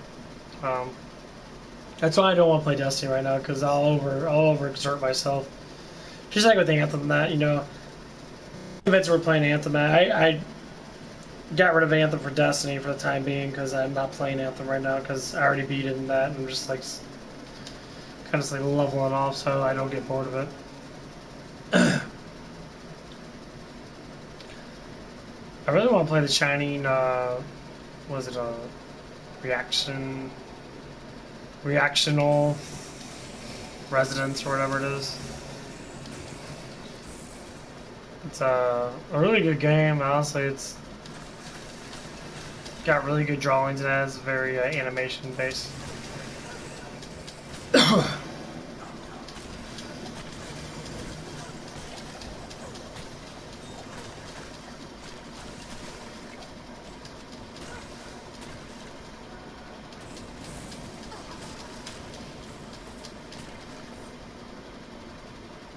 Which is what I always like. I like good anime based stuff, you know. They draw the girls' boobs.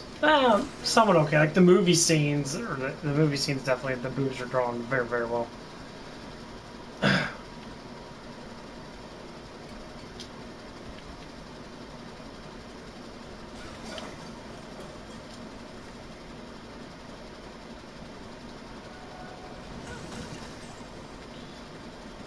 I always like that stuff. Okay, yeah. Join the fight. Who keeps fucking freezing my ass? Keep you frozen.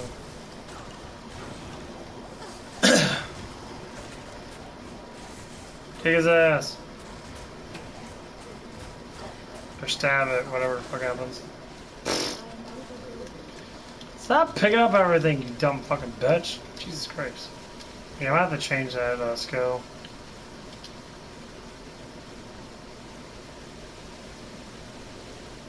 Change this.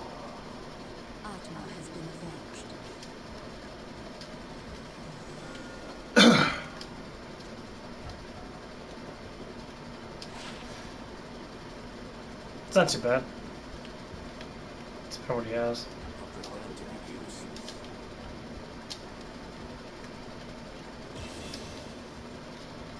Point Jack.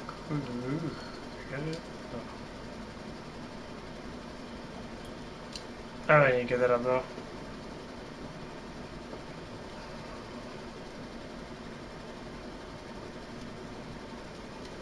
Frenzy's actually really good.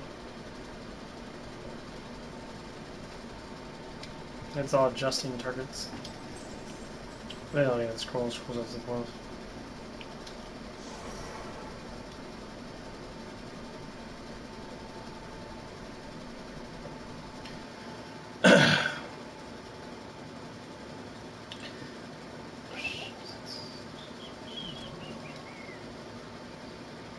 Yeah, I need a.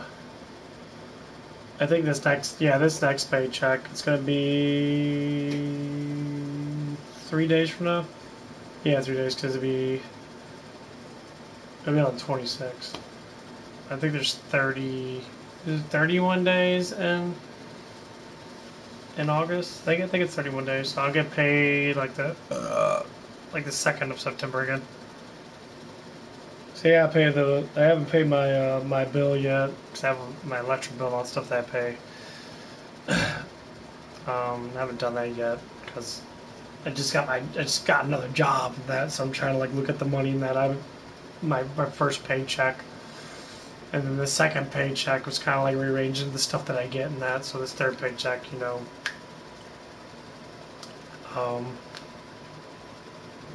is gonna help pay for the bills that I have, which the bills are going down now because the weather's changing so dramatically. It's actually been cooler outside. Like 64 degrees right now. I mean, of course, it's only it's 6:30 in the morning. I'm gonna take a piss in that. I'll be right back. Oh, so stuffy. Stuffy.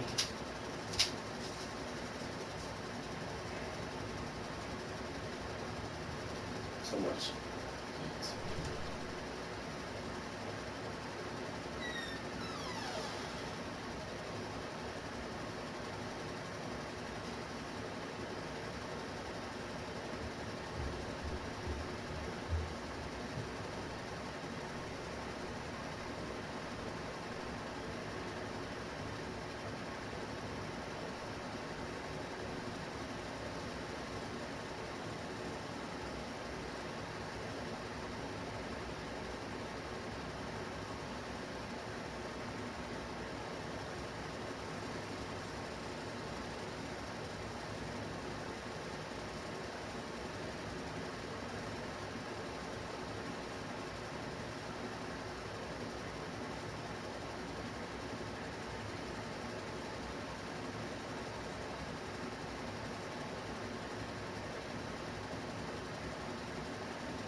Away from everybody.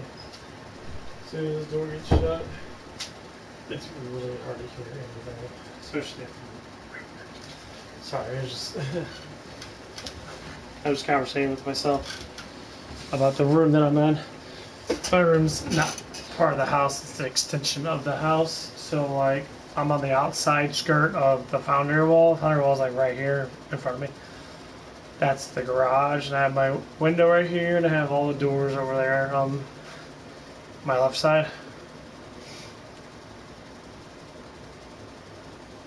Which would be your right.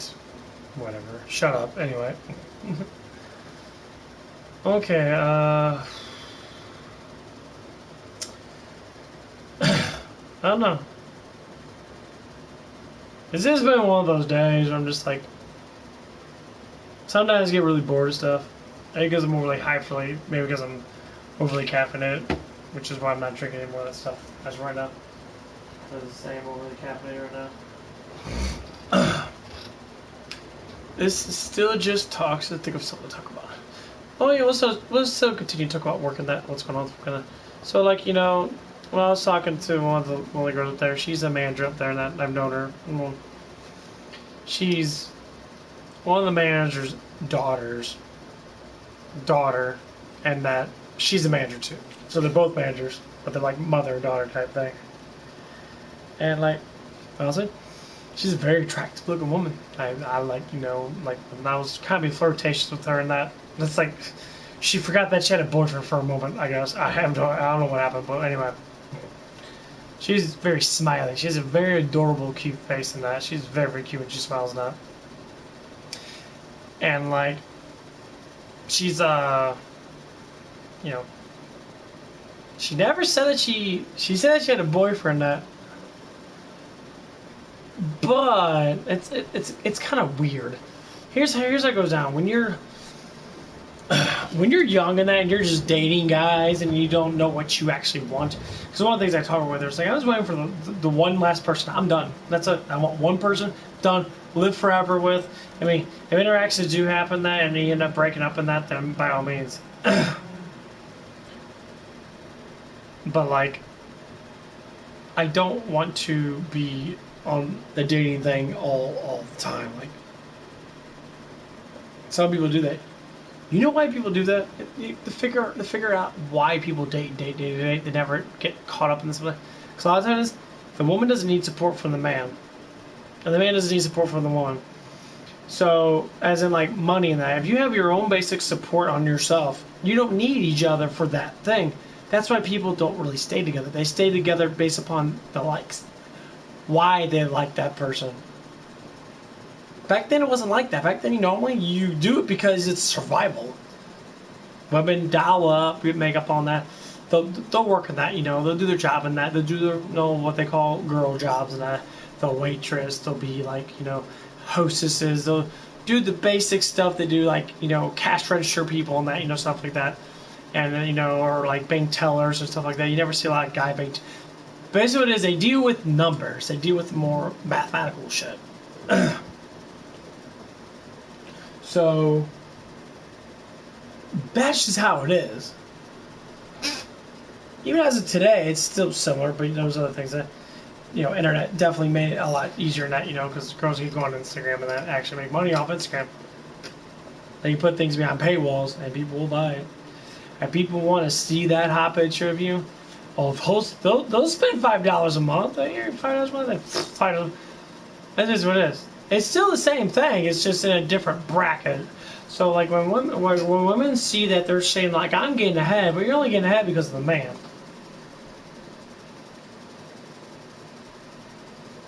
It's the same concept. Women would always need man, just like man will always need woman. Period. Obviously, that's how it's been working forever. Things might change, but the order's still the same. You still need to. I want a woman. I wouldn't mind having a woman. A woman that'll have sex with me, that'll interact with me, that'll trust me, that'll love me, that'll give me the stability that I might need sometimes now when I'm going through my psychological stuff and that. But it's still me that has to go through it. Okay? But having someone there, like right now, my heart's kind of timid. I'm kind of really shut off. Like, I don't open completely to people. That's what I try to explain. I explained to all of them there. It's like, I don't want to overly open up in that, because when it comes down to that, if there's certain things I don't like about someone in that, I might like certain things about them, but there's other things I don't like about them, and that kind of like doesn't really give me like the leeway of saying like, I don't know. Like, say for instance, the type of woman I like. We're going to go through this because this is very important. And, I went through before, but the psychological effect on me and how I look at a woman. So, I like big-breasted women. I always did. Breast variation, of course, there's a difference of like C to bigger. Of course, too big, there's a too big ratio. Sometimes it's just too big. But most times girls never have too big. They have like either they're just big or very big. They're not like abnormally huge. Of course, it all depends on the way the figure of a woman is. So if a woman's thick, say like that black girl has more of the black girl I talked to in that. She has more of, at work, she has more of a thicker frame. So she's got really big boobs, but it fits her frame. And she's got a really big round butt, it fits her frame. She's a very thick individual woman. It fits her frame. Her bone structure's thicker. How much girls like to have that? I talked to girls that, and then it's like one of the waitresses there, and she's a sweetheart. Honestly, she's closer to my age, honestly, compared to them, kind of like mutually closer than that. And she's very attractive looking, honestly, that. But she was just saying, like, hey, I wish I had big boobs and that like that. I'm like, well, you don't eat right. Number one, you don't eat enough protein to have that sort of thing. You have to be eat protein to have boobs. You got to have the structures to be able to get it. And people think, well, what does it do with it? Hormones. So, like, if a woman doesn't have the absolute hormones that they need to be able to... women always think it's always fat. Your boobs have fat around there because it's the sac that you have milk in. That's why you have fat around it, so your boob stays warm. So the milk stays warm. But having more fat added onto that doesn't make your boobs actually look bigger. I know girls that are in really good shape that have pecs, that have little chest muscles and that, and their tits look fantastic. They have very, very nice boobs, and they're rather big too. They're not super small. It's because of the sac. It's a hormonal thing. You know, it's just like, when a girl gets, to like get into breastfeeding, and their boobs swell up. They fill up with milk, and you see it. One of the girls that before I got fired at Hooters and that, she was going through that. You could tell her boobs were engorged. Her boobs were puffy as hell. Honestly, she looked really fucking good. She was very, very sexy, and their boobs were really puffy in that they were enlarged. But the thing is, I have to think about this. It's always the ones that have smaller always want bigger. Ones that are bigger don't actually want to be bigger, they want to be smaller. It depends on how you feel about yourself. So, if you're a woman that has, say, the average C-cup boob, which is just the average of in between all of them, from AB to D to double D, which is normally the vacillation of the two. So you go, 1, 2. C in the middle, 1, 2 on each side. And you're average. Just like an average size, say, dick, penis, or whatever the fuck people call it. That's basically how it is. So you always have average, 1, 2, either side. Smaller to bigger.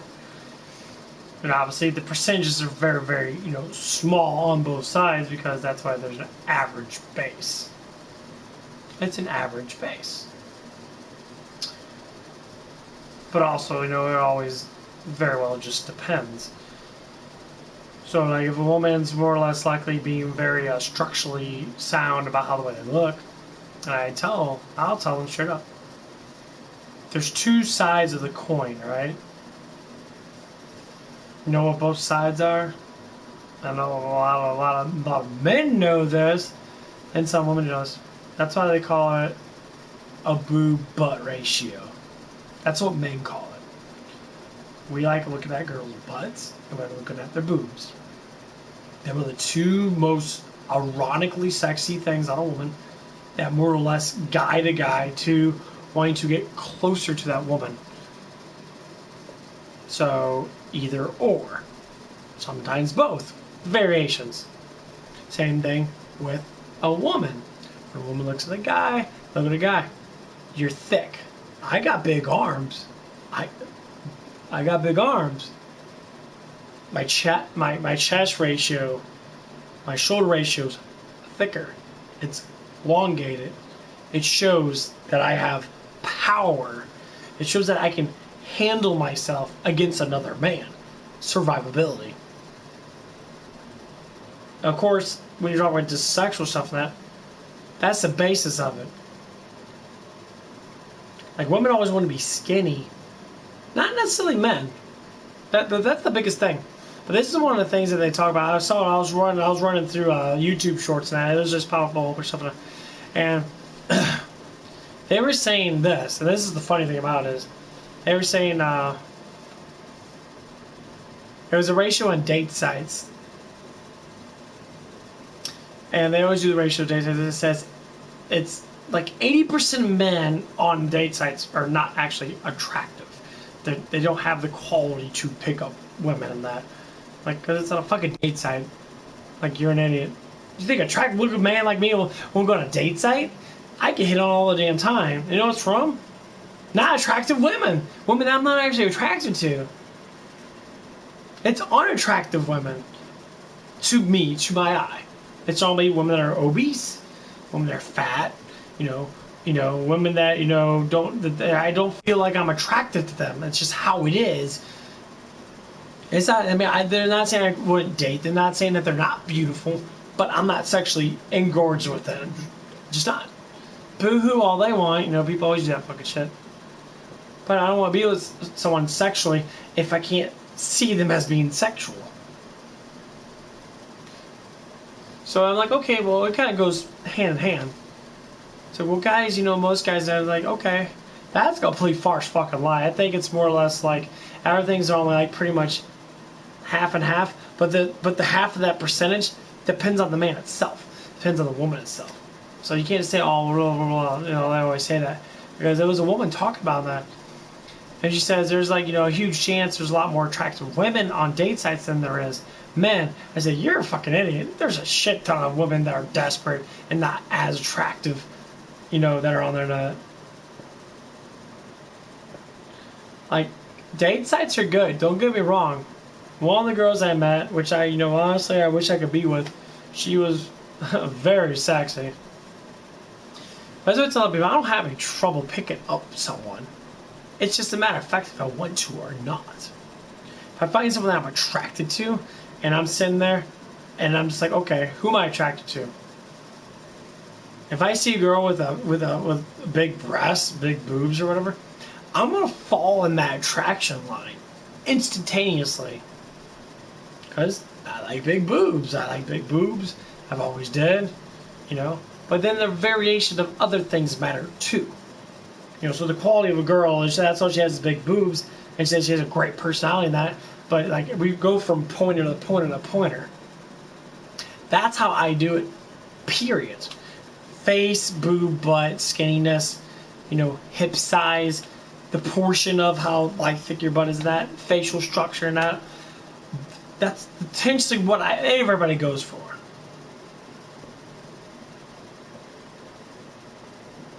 Sometimes when they have one great quality to them, say personality, and they say like the woman has big boobs, that's the sort of thing I just like, okay, everything else is average to me, I can at least be excited sexually about one thing. Their boobs, that woman that I like, their breast, and more or less, that's the most high quality attraction that I have. And that's what it is. A lot of people are, some women will be like, well, why is it always mad? But there's other attractions though. So like the girl from Taco Bell and that, sexy as fuck. Skinny, plump booty and that, very, very, very sexy. She was skinny, she had kind of like little thin legs, but she had a big old, fat booty on her now because she had a lot, fat in her ass, so her fat went to her ass. And she complained because she does that big boobs. I'm like, girl, you got these qualities. You got a great smile. You got a very attractive face. You got a skinny body. You got a fat butt. You got that kind of like that small physique that is very attractive looking towards 90% of the men. What is bigger boobs gonna do for you? Her boobs are perky. They look really nice. She has, nice nips or whatever. And she's very attractive looking. Very, very sexy. Seeing her in a skirt would definitely blow my fucking mind because the way her shape is, it's just phenomenally fucking hot. And like, that's how I look at it from that perspective. She had almost everything good, but even her personality was good. Like what the things that she liked to do in that, and how she talked about it. The biggest thing with hers was trust. She had a lot of trust. She had trust issues. That's the biggest thing that'll turn any guy off unless you're fucking stupid. I don't even know why her boyfriend's even with her, but he loves her, so he already basically just accepted her for who she was, and he keeps pushing forward. That's very, very difficult for me to do.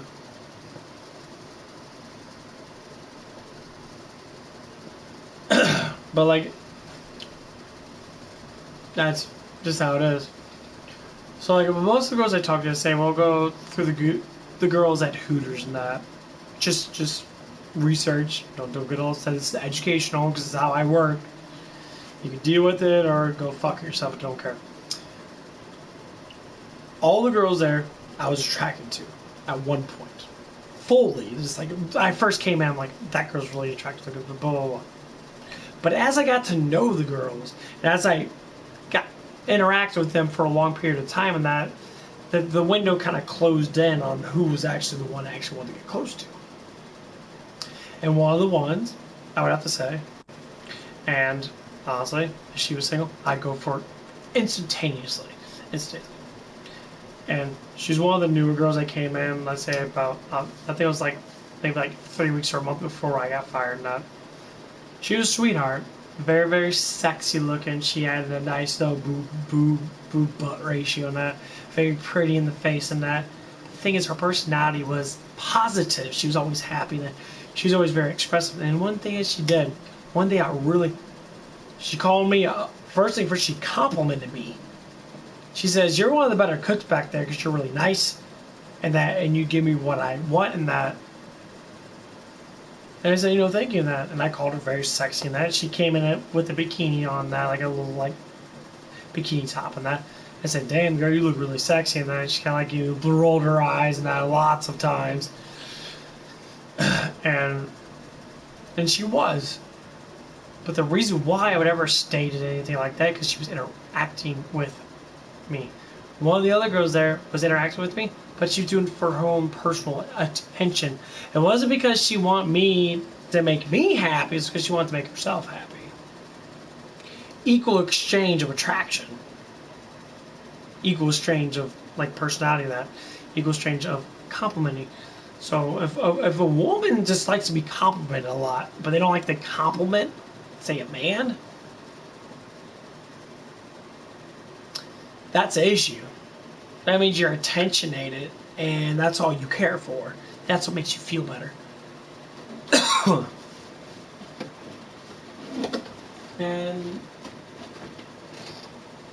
and that's how some people are. Okay, I'm gonna get some more water now. Yeah, I'm starting to feel a little bit better now. I start digesting a little bit of food and that, so hopefully I'll probably stay up for a little bit. But we're going through all this stuff and that.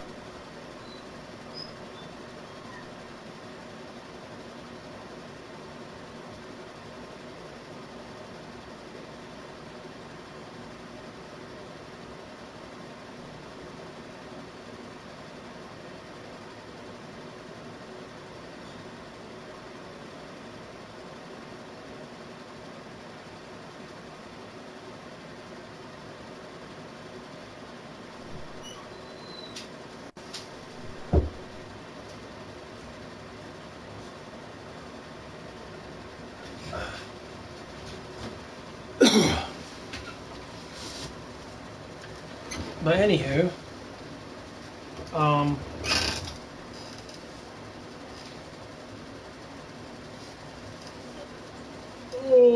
man, what the fuck was I talking about? Oh yeah, the interactions between woman and male, or boy and girl, whatever the hell people want to say.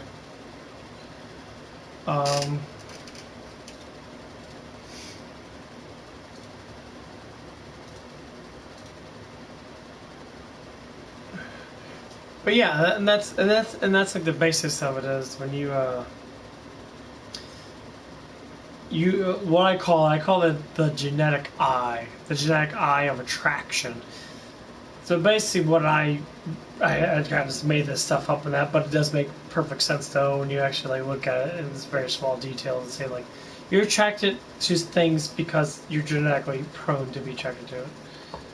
That's the basis of a lot of things in that, and this is why people get so much like problems with understanding why someone doesn't like you. Someone doesn't like you. They don't fucking like you.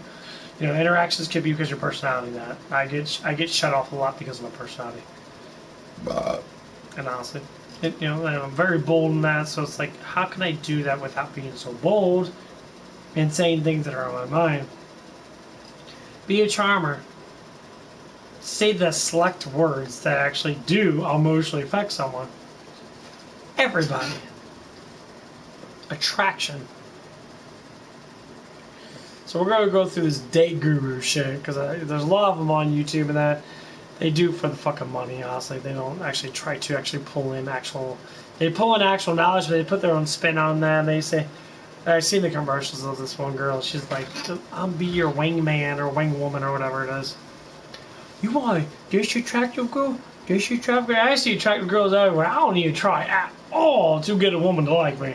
They're attracted to me. As soon as I see them, if I say hi to them, they give me a big old smile on that. If I say, how you doing and that. The simple constructs. Very easy. That's what it is. It's like, okay, if you like someone, interact with them. But let's look at the quality of being a man. These are the biggest things that most women are about. Dumbasses. This is not what gurus tell you that. Quality of being a man. Exercise. Lifting weights. Doing push-ups. Not it's just doing push-ups, sit-ups, stuff like that. You don't need a six-pack. You don't need a six-pack. Six-packs are nearly impossible to get unless you follow a strict routine for the rest of your life. So, like, I do more of just muscle building. No, I look skinny. Yeah, I do, you know, because the light shine on me in this way and that. I can't say that I'm fat, because you can see that, you know, I got a little bit of definition in my arms now. Thickness of arms and shoulders and chest and back.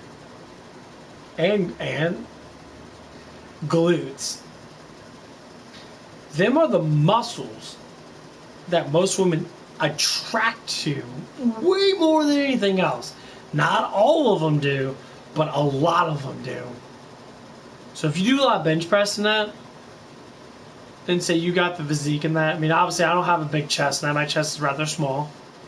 You know, I'm not a big bench presser and I need to do that stuff a little more. But I do more shoulders than that now. I'm trying to do more shoulders than that. But I have decent sized arms. They say curls for the girls. Girls like thick arms. They like it. They like to say that, oh, I rub on it because they like to rub on the arm. They like rubbing on the shoulder too much. Well, it's the arm. Or they'll rub on your chest. It's a telltale sign of man's chest, a woman's chest. Attraction. They're both attractive. Who doesn't like looking at a woman's breasts or a woman's boobs or titties or tatas or tego bitties or whatever you want to say. Sorry, I was watching High School DxD and the main character on season 4 summoning Rias. He said, "Give me some tego bitties," and then Rias came down with her big enormous jugs and that, and you know Issei was just like bleeding off his nose like he always does. He poked her nipples and that got like super powerful and shit. It's fucking hilarious. Tego bitties. Yeah, that's just how it is. So that's what they look at. Don't like this. Stand proud. Man, let the back engage. Let the chest hang out. Posture matters so much when you engage in a conversation with someone that you are attracted to. Men judge other men based upon this. So I say you're not doing it right. Like I see people that don't like engage their back. You have to engage your back. Your back and abs mean a lot. That's why doing the stuff like when you do push-ups that you're engaging your back because you go all the way down, back, push, back, push, back, push, back, push. It's getting used to that extension. Back. Sometimes you just go like this. Back, push, back, push. Keep your back engaged with your chest. Bodybuilders do it. They say, tighten up your back and you'll be able to do your chest better. Do simple back tighten exercises. Pull your arms back like you're doing a wing. Like you pull them. Wing it. Wing it. You look at your back. Wing it. Wing it. Wing it. Wing it. Do flutters. Like wings. Flutter, flutter, flutter. Because that's what I need to do. Because my back is not, it's getting stronger than that. But like I have a problem with my back, and that's you do flutters.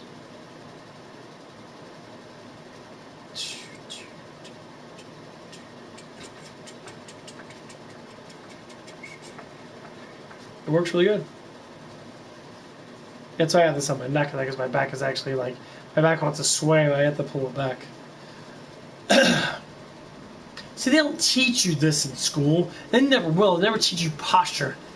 You know what? You know why they don't teach that in school? Well, first off, because they don't know anything anyway, because they're a bunch of fucking morons anyway. They'll learn the simple activities about being a man. Most women, even most women nowadays, don't even know what an actual man is. They don't see it enough. It's barely 10% of the population, if not less, actually has a physique like me. Not even 10%, like 5 or 6% of the population barely has a physique this is a normal physique. This is a normal weightlifting physique. And, I lifted weights, off and on throughout the last 15, 16 years of my life. And this is normal physique. But I still, able to, I did, strength training that when I was younger than that. A little bit younger. And like, simple physique. Is it going to grow? Absolutely. You bet your fucking ass it's going to.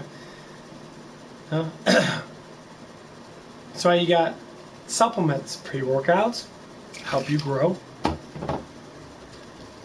Other supplement, Turk Builder, helps you grow.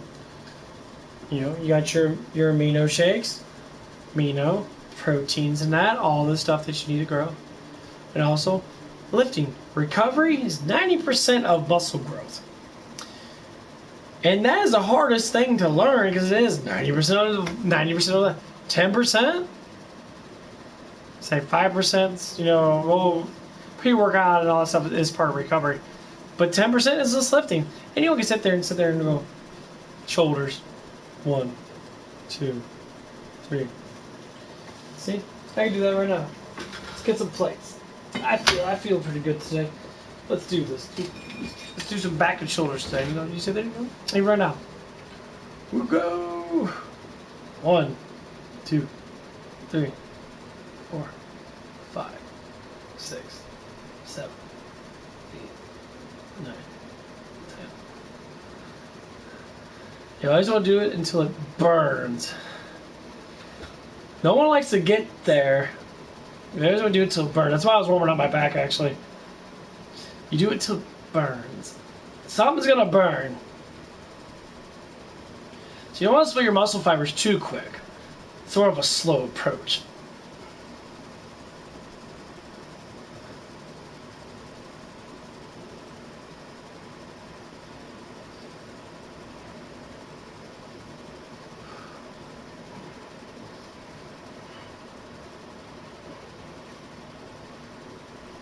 There's my burn. Oh, that was loud. Burned back my shoulder right here. Whoo. Feel pretty good now.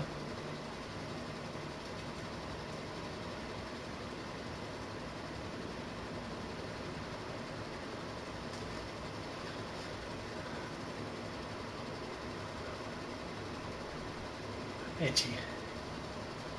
I have to stand up here. Yeah, a little bit. See, I'm not super fat. I got a little bit of bulge on me, a little bit of pudge on me. It's also how I'm standing too, and because my chest is not super big. I don't have a enormous chest. Even my arms are not really that super big. They're decent size. I mean, compared to a normal person, yeah, obviously. But see, like, you'd be surprised. Like, most women will be attracted to guys that always have six packs and that. Yeah, of course they will. That's just the basic things. But, like, even with me and that, I don't like super skinny. I don't like girls that, like, some people have it, some people don't. So, like, there's one girl up at Hooters that. There was actually 3 girls up at Hooters that. They're all the trio of managers. They're all very, very, very, very sexy. They had like the perfect little bodies. And the only thing is that none of them had big boobs. They all had little boobs, but their bodies were just so supremely attractive looking. Especially one. You know, she had the like perfect like way she walked. I even talked about it with her in that. It was very interactive to like talk to her and learn. Because I noticed that. Like, how do you do that physique? And how do you like stick your butt out and like curve your back and that, and you like tighten it up. You know, like you walk with it all day long. And she does. She sticks her abs out and she curves her back slightly a bit because that's how it's supposed to be. She curves a little bit and she has her butt sticking out. She's like, I don't know, it's just posture. It's just the way I walk and that, you know. I was trying to be more presentable. So that's how she makes her money. It caused her to be very, very tremendously sexy. Almost every guy wanted the banger because of the way she was. She had every damn quality. But the one thing, can't say was she had so-called one average feature to her. That's it. Everything else was fantastically attractive looking. Like, you know, it was just one average feature. And of course there's a variation though of saying like, you know, if you like it or not. Everyone else thinks of it differently, but I think of it like, you know, a different way than that. Other than that, her personality overcame almost all of it. So I mean, honestly, I can't say if she was single and that I would date her. Maybe. There's one thing about her that is just like I don't really like care for too much, which is nothing bad, but I'm just not into that kind of stuff. Of course, there's just one little thing that could have been slowed down. Of course, she's younger, so it would be slowed down. Other than that, she was just up front, and that's what makes a person, no matter how, like, say, like, the picture perfect that they try to be, that one little thing changes all. Trust, confidence, talking about yourself, and being positive.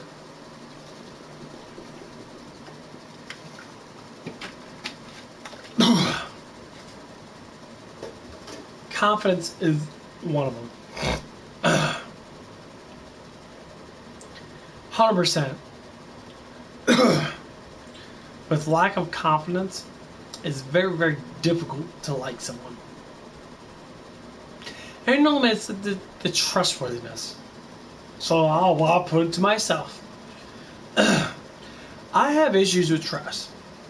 A lot lesser than what it used to be.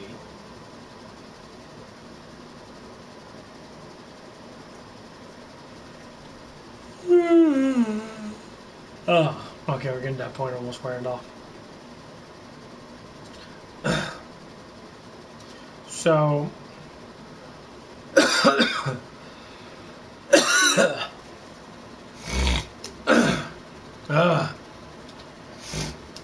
yeah, that shit in my throat.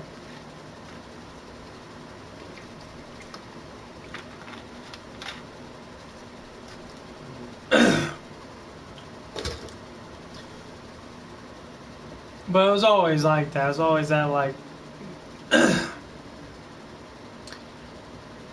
But now I'm starting to learn it. So it's all about me accepting, number one, myself for who I am.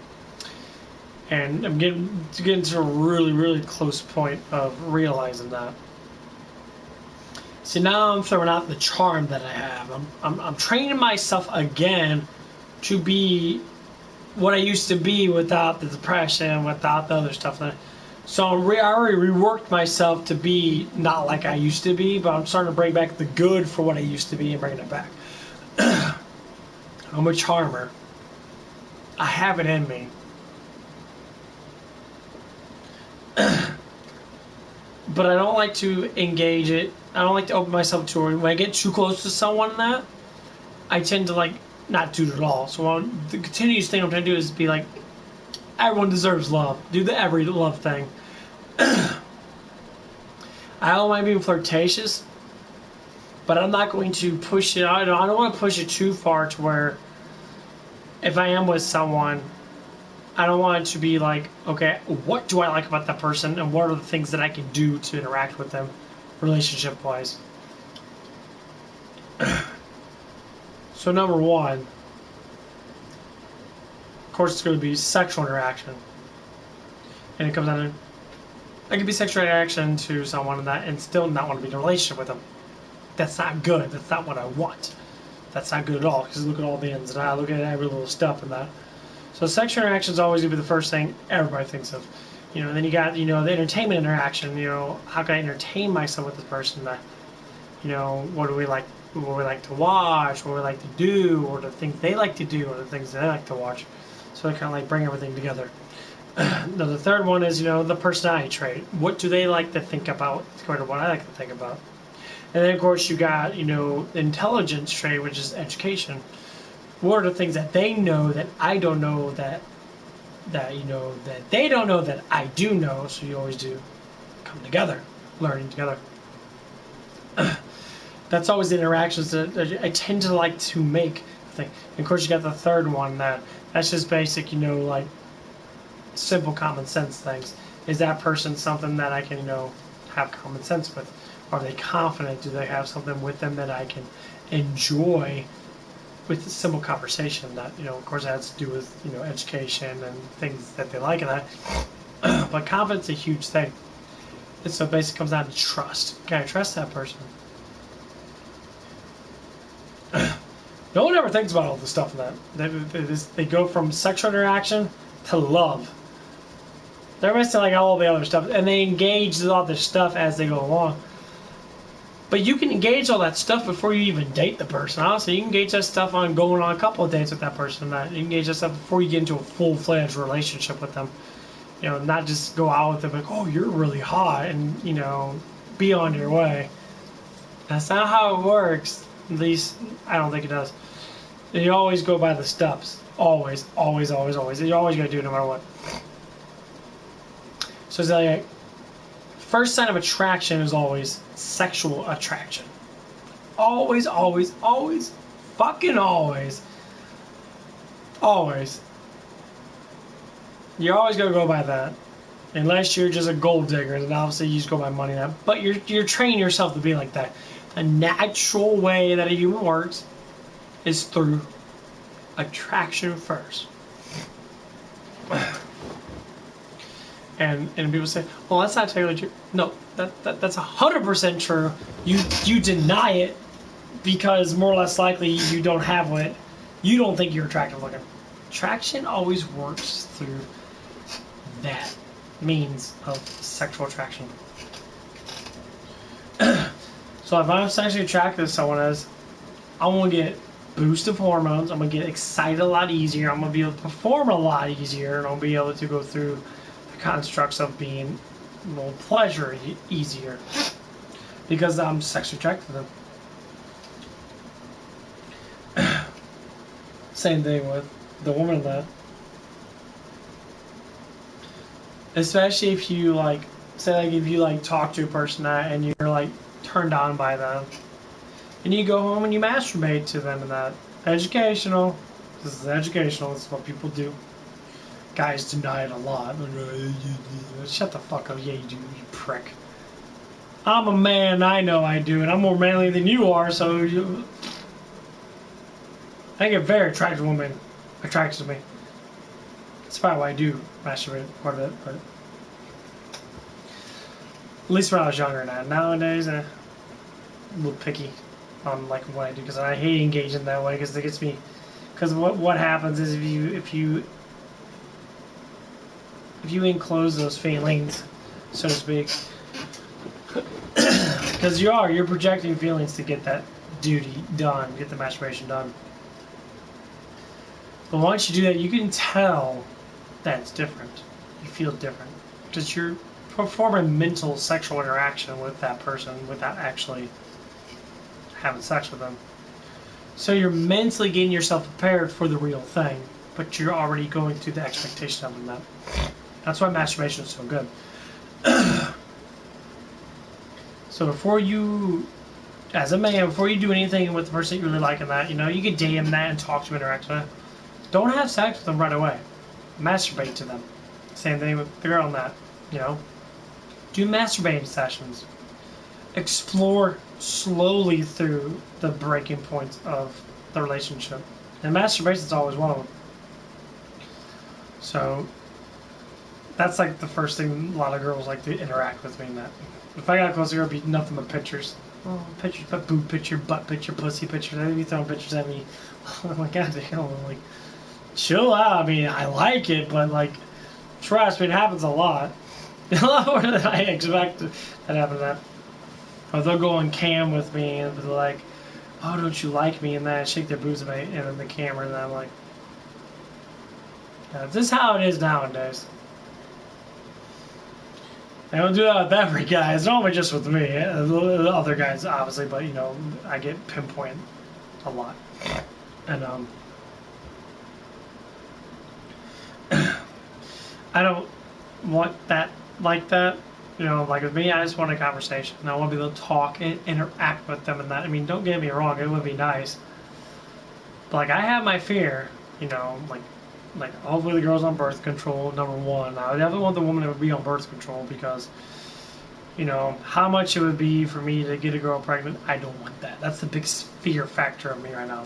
But if I have less fear of it, then more or less likely, hee-ho, you know, I know how I am. Sometimes I'm very, very aroused. It's very easy. It's quick, super quick. If I really, it happened to me before when I was, you know, doing, you know, my sexual interaction and that with myself and that, and educational. This is educational. Fucking hell, people, shut up. Anyway, and there was a girl I was really into in that, and like, I performed very quickly. Like it was just the urge was just there and that. And I really, really, really wanted the banger. And it was just spontaneous. Didn't take long, 10 seconds. I was just, you know, going after it, you know. But it's a trick of the mind. So what women don't really understand is, especially the woman, a woman's really attracted to a guy, and that they'll go very, very quickly too. Especially the guy interacts with them in a specific way. I would know. I, you know, masturbate with girls on the phone and that. Talk to them, mentally like structure that woman to be like, I love this type of stuff. And like, they're like, there's one girl that actually interacted with me in that like that, and I'll tell you what, blew my mind. That was a very, very good session. And like, I still remember it today, you know, the interaction of how she, not exactly what she said, but more or less how it felt.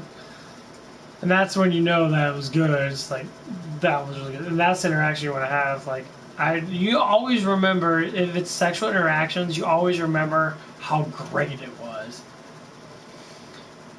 Your mind always goes through that positive thing, like, yeah, that was amazing. You know, when it's really, really good, say like if I made a girl, you know, get off 3 or 4 times, she'll remember it. She'll remember it for the rest of her life. She'll interact with it 100%. It'll be bad in her head. Same thing with me. Like, that was great. But see, that's what I do. I'm more of a pleasure myself, so I train myself. Which most men don't. Some men do. Most men want to get themselves off more than get the woman off, and that. So like, that's the biggest thing I like to teach men. These guru stupid fucks are a bunch of morons now. They try to go through psychological shit. They go through psychological shit. Here's what it is. And this is the main principle. Some people don't know what they like. Some of them do. Some don't know everything that they like. You can't always ask. You just do it. You go through what you call a testing sexual interaction with the person.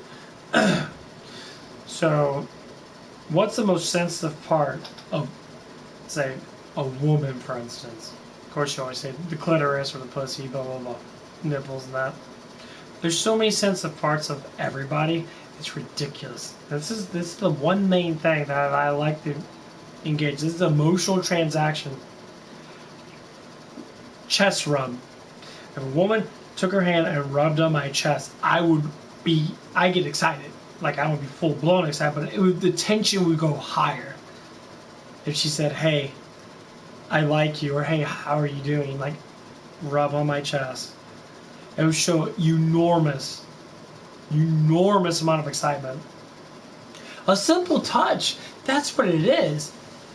Some of you dumbass guys really don't even know that. Same thing with the woman. If you sit there and you grab her hand. A simple hand grab shows not fully on sexual excitement, but excitement altogether. Just grab her hand. Hold her hand. That's why I like it when you hold her hand. Same thing with a man. A man likes it too. It's the touch of something that you like. It's an interaction of emotional transparency between two people. Your emotions vibe together. That's why it feels good. That's why love feels good. Because you're vibing together. That's why it's good to trust your loved one. To trust your wife. To trust your girlfriend. To trust them. No matter how many guys flirt around with your girlfriend, you know damn well she could be sucking your dick at the end of the day. And that's what it is. It don't matter. There's some people that have open relationships. As long as she comes back to me, I don't care. Because sex is not love. People try to think it is. Love is a soul bonding. Sex is just an interaction of excitement. Like watching a movie that's really good. Excitement. Love is a mutual soul bondage. And people forget that. A lot of people do. They call it soulmate. Literally what it is. People date too much. They date everything because it's so easy. Stop. Stop. Your soul and your heart will diminish. Every single time you break up with someone, you get slowly less lovey. Eventually you have to like reset yourself to reach out again, like I'm doing. I dated a lot of girls online. At least 13 girls in my whole entire life I did online that. You know, and say like 5 of them I really interact with them like sexually over the phone or on the cam and that. I shut myself off to where I know when I'm going to feel that way, but I don't want to project unless she's the one that I want to be with for the rest of my life and be done with it. And I haven't found the girl yet, honestly. I'm sexually interactive with girls and that, with some of the women that I talk to and that, because they have something that I like they have a big breast, or they have, you know, nice toned body and that, or nice butt and that, or whatever that is. But I don't want to be in soul engagement with them. I flirt with them, I talk with them, I interact with them and that. You know, but I don't want to, they're not a soulmate. They're not anything that I can, you know, I mean, yeah, I can have sex with them probably, but I can't interact with them in a way that I want to be engaged with them 100%. Not really. Not even when I was at Hooters now, when I was with all those gorgeous women and that. I mean, maybe 1 or 2 of them, maybe? Maybe? But like, they were the same way. They were very shut off in that. Like, they didn't like interact with me in the way like that. And like, you know, one of them had a boyfriend that I actually really did like in that, and she's honestly very sexy in that. But me and her like interacted a lot. We talked a lot in that, and it was a telltale sign that she knew that she had attraction for me, because the way she interacted with me at the very end of it, she wasn't so social with me. She was more eye rolling at me, because I call her one day, you know, I call her and that's like, man, you look really good. You look very sexy today. And instead of being like, oh, thank you, like you would be, because you're just like, I hear it all the time, is more or less, look at me. She said thank you, and then she like rolled her eyes and walked away. I'm like, why are you rolling your eyes for? And she's like, she didn't say nothing. And that's a telltale sign that she accepted that she was attracted to me, and that she didn't know what to do with it, because she found me more appealing than most men. You know, she had a boyfriend that she loved and trusted and cared for that. But still, that made her excited. She was like, that was hot. That was exciting. It's like, oh my God. Because it's emotional interaction. It happened with multiple girls there. One of the other girls that was new that came in like I said, like it was like 3 weeks before I got fired up. She did the same thing when I looked at her and I'm like, hey. I give her that, like, you know, I just looked at her and that, and she rolled her eyes. I'm like, why you rolled your eyes? I always say why, and they're like, nothing, and they keep doing that. You know why that happens? Let me explain to you why that happens. Because it's such an emotional outburst, because they're so attracted to you. They can't deal with it because they have a boyfriend. They don't want to break that bondage they have with another man. So it's like, oh my gosh, stop fucking doing that because it's exciting me. You know, are they gonna be the one that's gonna like rub one out to me and say, oh yeah, I'm done? Educational, because this does happen. This is how you do this. Probably. I won't put it past them. And that's normally how it works. And these are the things that happen.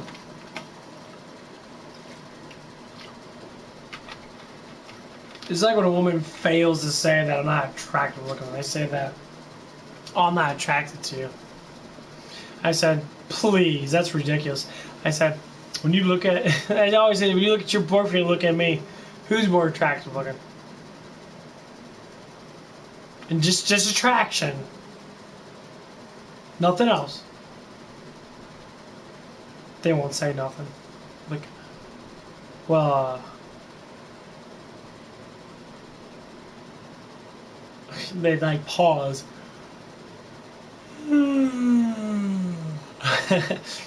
They do it. I love doing that towards them. It's fucking hilarious too. Why not say nothing?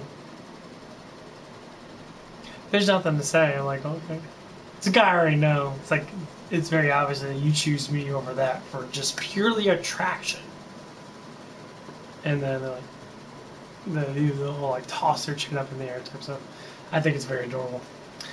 I'm not doing it to be mean, but I'm just doing it just, you know, because it's funny.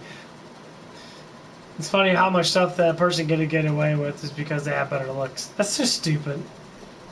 That's so fucking It's just funny though, because some of the girls out there, there's quite a few girls out there that I said it's kind of funny when I'm here around the dishwasher. It's always fun to look at me when you walk by. So it's like always a hint of excitement when you walk by. You can look at my beautiful ass, and you can always feel good about yourself. You always get a sense of like, oh god, I wish she would bang me right now, kind of thing. But it's like a whisper in their head. Think about it. But I just fully bluntly say it. And I think it's fucking hilarious too. I think that shit's hella funny. I'm just like, yeah. Exactly. So it happened on Monday, or yeah, Monday night when I was out working out.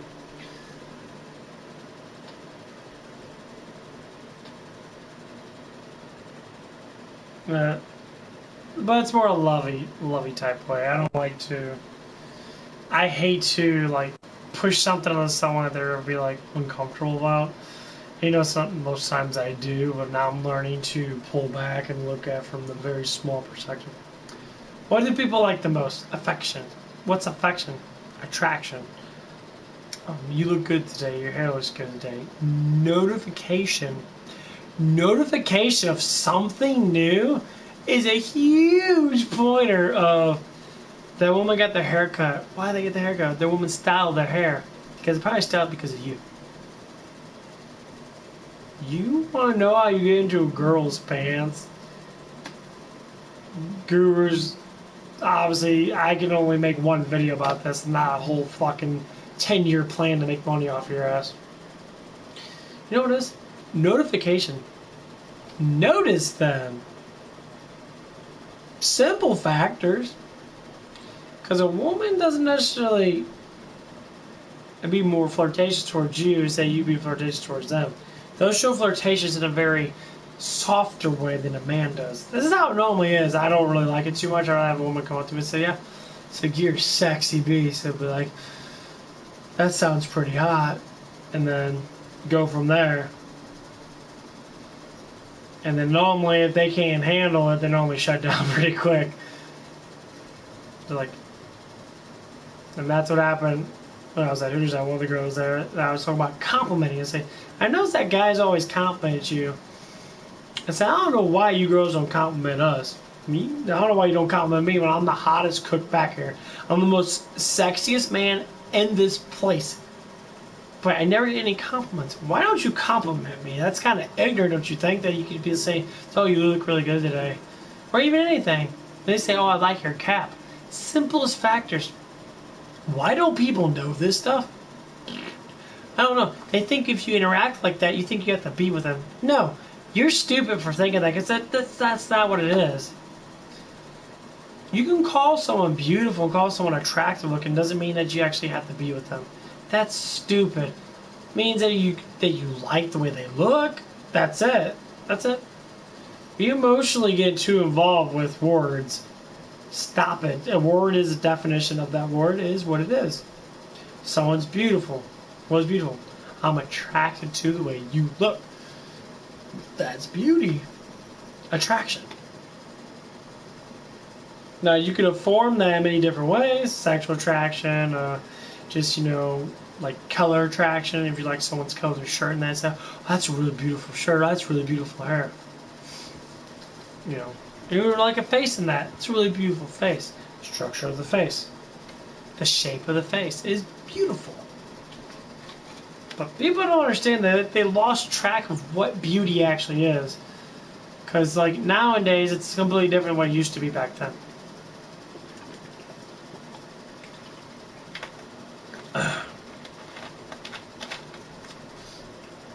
Now it's just fully just sexual. It's like, stop it.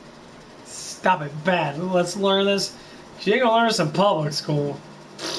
That's why everyone runs around with their fucking dicks all out and that, the pussies all and the boobs all. Everyone does that stuff when they're young teenagers at 15, 16, that. Because they have no priorities in that. Schools definitely don't teach you shit nowadays.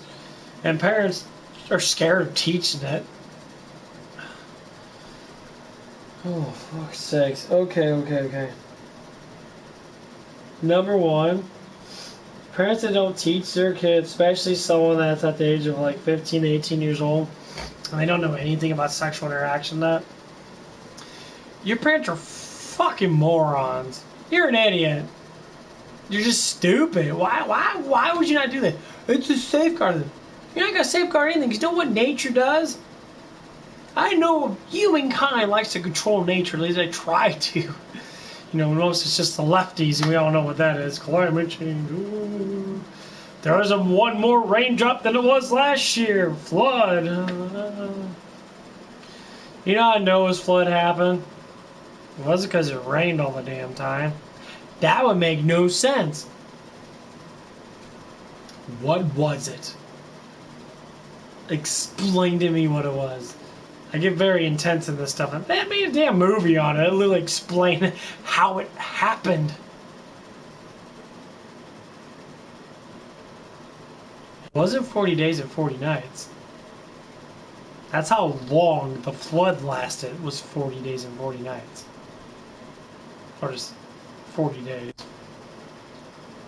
The flood was instantaneously a break of the moment. That's what it was. The heavens opened up as the earth exploded. That's how we got flooded. Why do they say the heavens opened up? The window opened. Why do they say that? Obviously, if you're intelligent enough, you actually know what it is. The window. The sky window. You know why the sky is blue? Because the ocean's reflecting off of something. That's why it's blue. Because the sun hits the water, and the water reflects upwards with the sun, and it shows the sky. That's blue.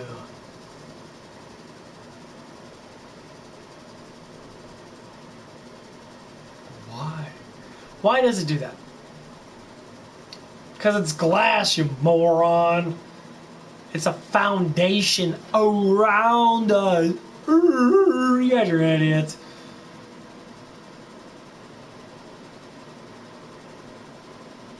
I don't watch myself do that.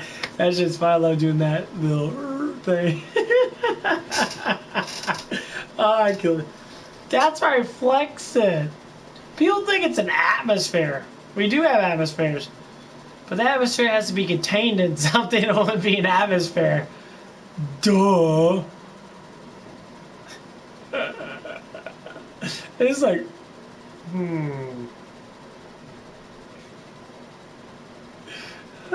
that's one thing that kills Globers. How you reflect something. Well, the park was in the air and then blah, blah, blah, blah, blah. Wait a minute, what? First things first, there's not enough particles in the air to reflect the ocean to make it look like it's blue. It will be blue.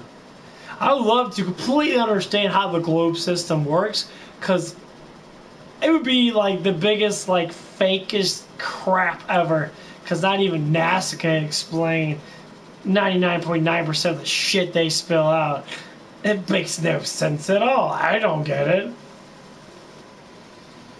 Because Noah happened. The earth was flooded. It wiped out all of creation, all of the creation of earth and that, and and repopulation did happen with his children and that. Obviously, this was probably he had wives, his children's wives and that. They all had kids and that, so they repopulated the earth and that. And they always say like, well, that means they were incesting each other. Half incest, if you think that, because it's like mutual from like different wives, means half different genetics. So they pretty much just like fucked each other, I guess, to repopulate. There's a lot of banging. It's thousands of years of plowing each other to But yeah, you can see the geysers. That's what happened. Gigantic geysers came up and splashed water everywhere. It was internal in the earth. There's more water inside of the earth than there is on the outside of the earth. Do people not know that? Of course you don't know that because you're an idiot. But yeah, that's basically what it is. The ocean's not all the water. Now you can go by, I think it's like 8 miles. 8 miles down. So you go 8 miles. Is it 8 miles? I can't remember how far it is. It's pretty far down. And there's a very vast amount of water underneath it. It's called, it's the circle effect. That's why everything drained back into the vortex and came out to the ice caps. Because we have inner channels of water throughout our whole entire world. That's how we recycle the oceans. The ocean's not just water flinging around that. The ocean literally recycles itself. That's how they find like fishes that in the ice caps. Why? How would you do that? Because it goes, the vortex sucks in from the North Pole, pulls it into the channels underneath the Earth, and it pops back up. They suck up fishes, and that obviously it's the damn vortex, but not a lot of fish are near there because fishes are not stupid, because they're nature and they understand what's going on. So they stay towards certain regions. Yeah, that's how it works. That's why the ocean always moves. People start saying it's the moon. It's not. The ocean moves because of the vortex. Vortex sucks it in, it moves it, a ripple affects it. It's a constant suck in. It sucks it in, puts it out. Ice caps melt, clash, makes ripple effects, makes waves and that. It's a constant repeating. That's why the ice shelf moves outwards. That's why it falls in. It's moving past the border of land. It falls in. It makes perfect sense, but people don't see that. They've fallen around us. Yeah, they got all these tunnels underneath the earth that are probably like fucking a mile around or whatever. They suck in all the water, and they come outwards, and they drop back in, and it makes more water, and then they suck it back out. And people just say, well, what about the carbon dioxide? Carbon dioxide doesn't mean anything. What is carbon dioxide? It's fucking CO2. It's carbon, oxygen 2. It's been around forever. Forest has been burning forever, and nature constantly recycles itself. And people say, what about climate change? Has the climate changed? It's getting towards fall, the temperature's dropping. Seasons do change. Yes, they do. Every 1,000 or so years, there's a slight change with seasons and that. But that's just how the ecosystem works of, weather. Ecosystem always works like that. Just like how we have extinct animals and that. I don't know to explain to someone else, like, does anyone know that we had like 100,000 animals extinct in the last 1,000 years or so? Species of animals and bugs and stuff like that. Why know that? Of course, you weren't there, you idiot. Of course, you're not gonna know that. Duh. But they scaled it, through science. Some science is actually a lot better than most. And they found that out. So people complain about dangerous species, don't they say? And this is just the kindest way possible. They say because of poachers. Do you really think human beings would kill off that many animals? Well, people do. How many people even hunt? Very, very rich people that have millions of dollars to go kill elephants? People that hunt whales? You know how big the ocean is? How many whales there are? So, is that a bad thing? To kill whales? For oil? Because for what I heard from God, the one that made all this, the one that people think they didn't make it, I think it made it a different way. He said everything on this earth is for you to consume and use. Everything. Every damn thing. Why do you say it like that? So, it doesn't matter. But people get the touchy feelings about that. Like, oh, the animals are so cute. The animals are cute. Yeah. Some people eat cats and dogs because they worship cattle. They have like goats as pets and shit. But in some regions of the country and that, they're like, I have a dog, why would I eat it? I don't know, why do you eat cow? Why have a cow as a pet? I don't know, I wouldn't want to, they're too damn big, it'd be stupid as fuck, but exactly. Some people actually worship cows. You worship an animal. Why? I don't worship dogs, not. Obviously, dogs are very companionate because God made them that way, God made dogs companions of humans. So why do people eat them? Don't know. It's stupid as fuck to me, but whatever. There's like people that think about cats and dogs. Dogs are purely companionated animals. Cats are just assholes. They're like just affectionate when they want it. Dogs will literally be by your side till the day you die. They're not super opinionated either. You go up to them, you scratch their belly and that, they love it. And they always want more. You go up to a cat, you try to scratch their belly, they like that. And some cats are a little bit different than others, that. But like,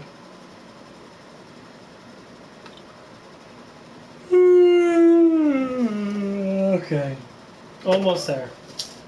Almost at 3 hours. Yeah, I'm tired. Yeah, I don't talk about a lot of random things now, but this is how this Just Talks always works. It's whatever's on my mind. Can't always talk about emotional interactions with humans, because I always like to talk about, definitely not political shit. Political shit is the poisonous of poison. That's why it starts with the P, it's poisonous. But like, spiritual stuff and that, definitely like it. Like it a lot. Yeah, I'm already past that actually. I'm getting really tired. But anyway, I'm gonna get off and that. I am extremely tired. If you haven't subscribed, please subscribe. I like playing games and that, but I also like doing just talks about anything. Of course, it's not anything completely idiotic. So it's important questions, especially emotional questions, spiritual questions like that. And the interactions have to be, intelligent enough to grasp my interest. So like, if you want to listen to me talk about this stuff, and then obviously I'll talk about it. If you want to learn from me, that's perfectly fine. Because more or less likely I'll learn with people. Because, I don't like to be just the one just to teach people. I like to have people interact with me as much as I want to interact with them in learning.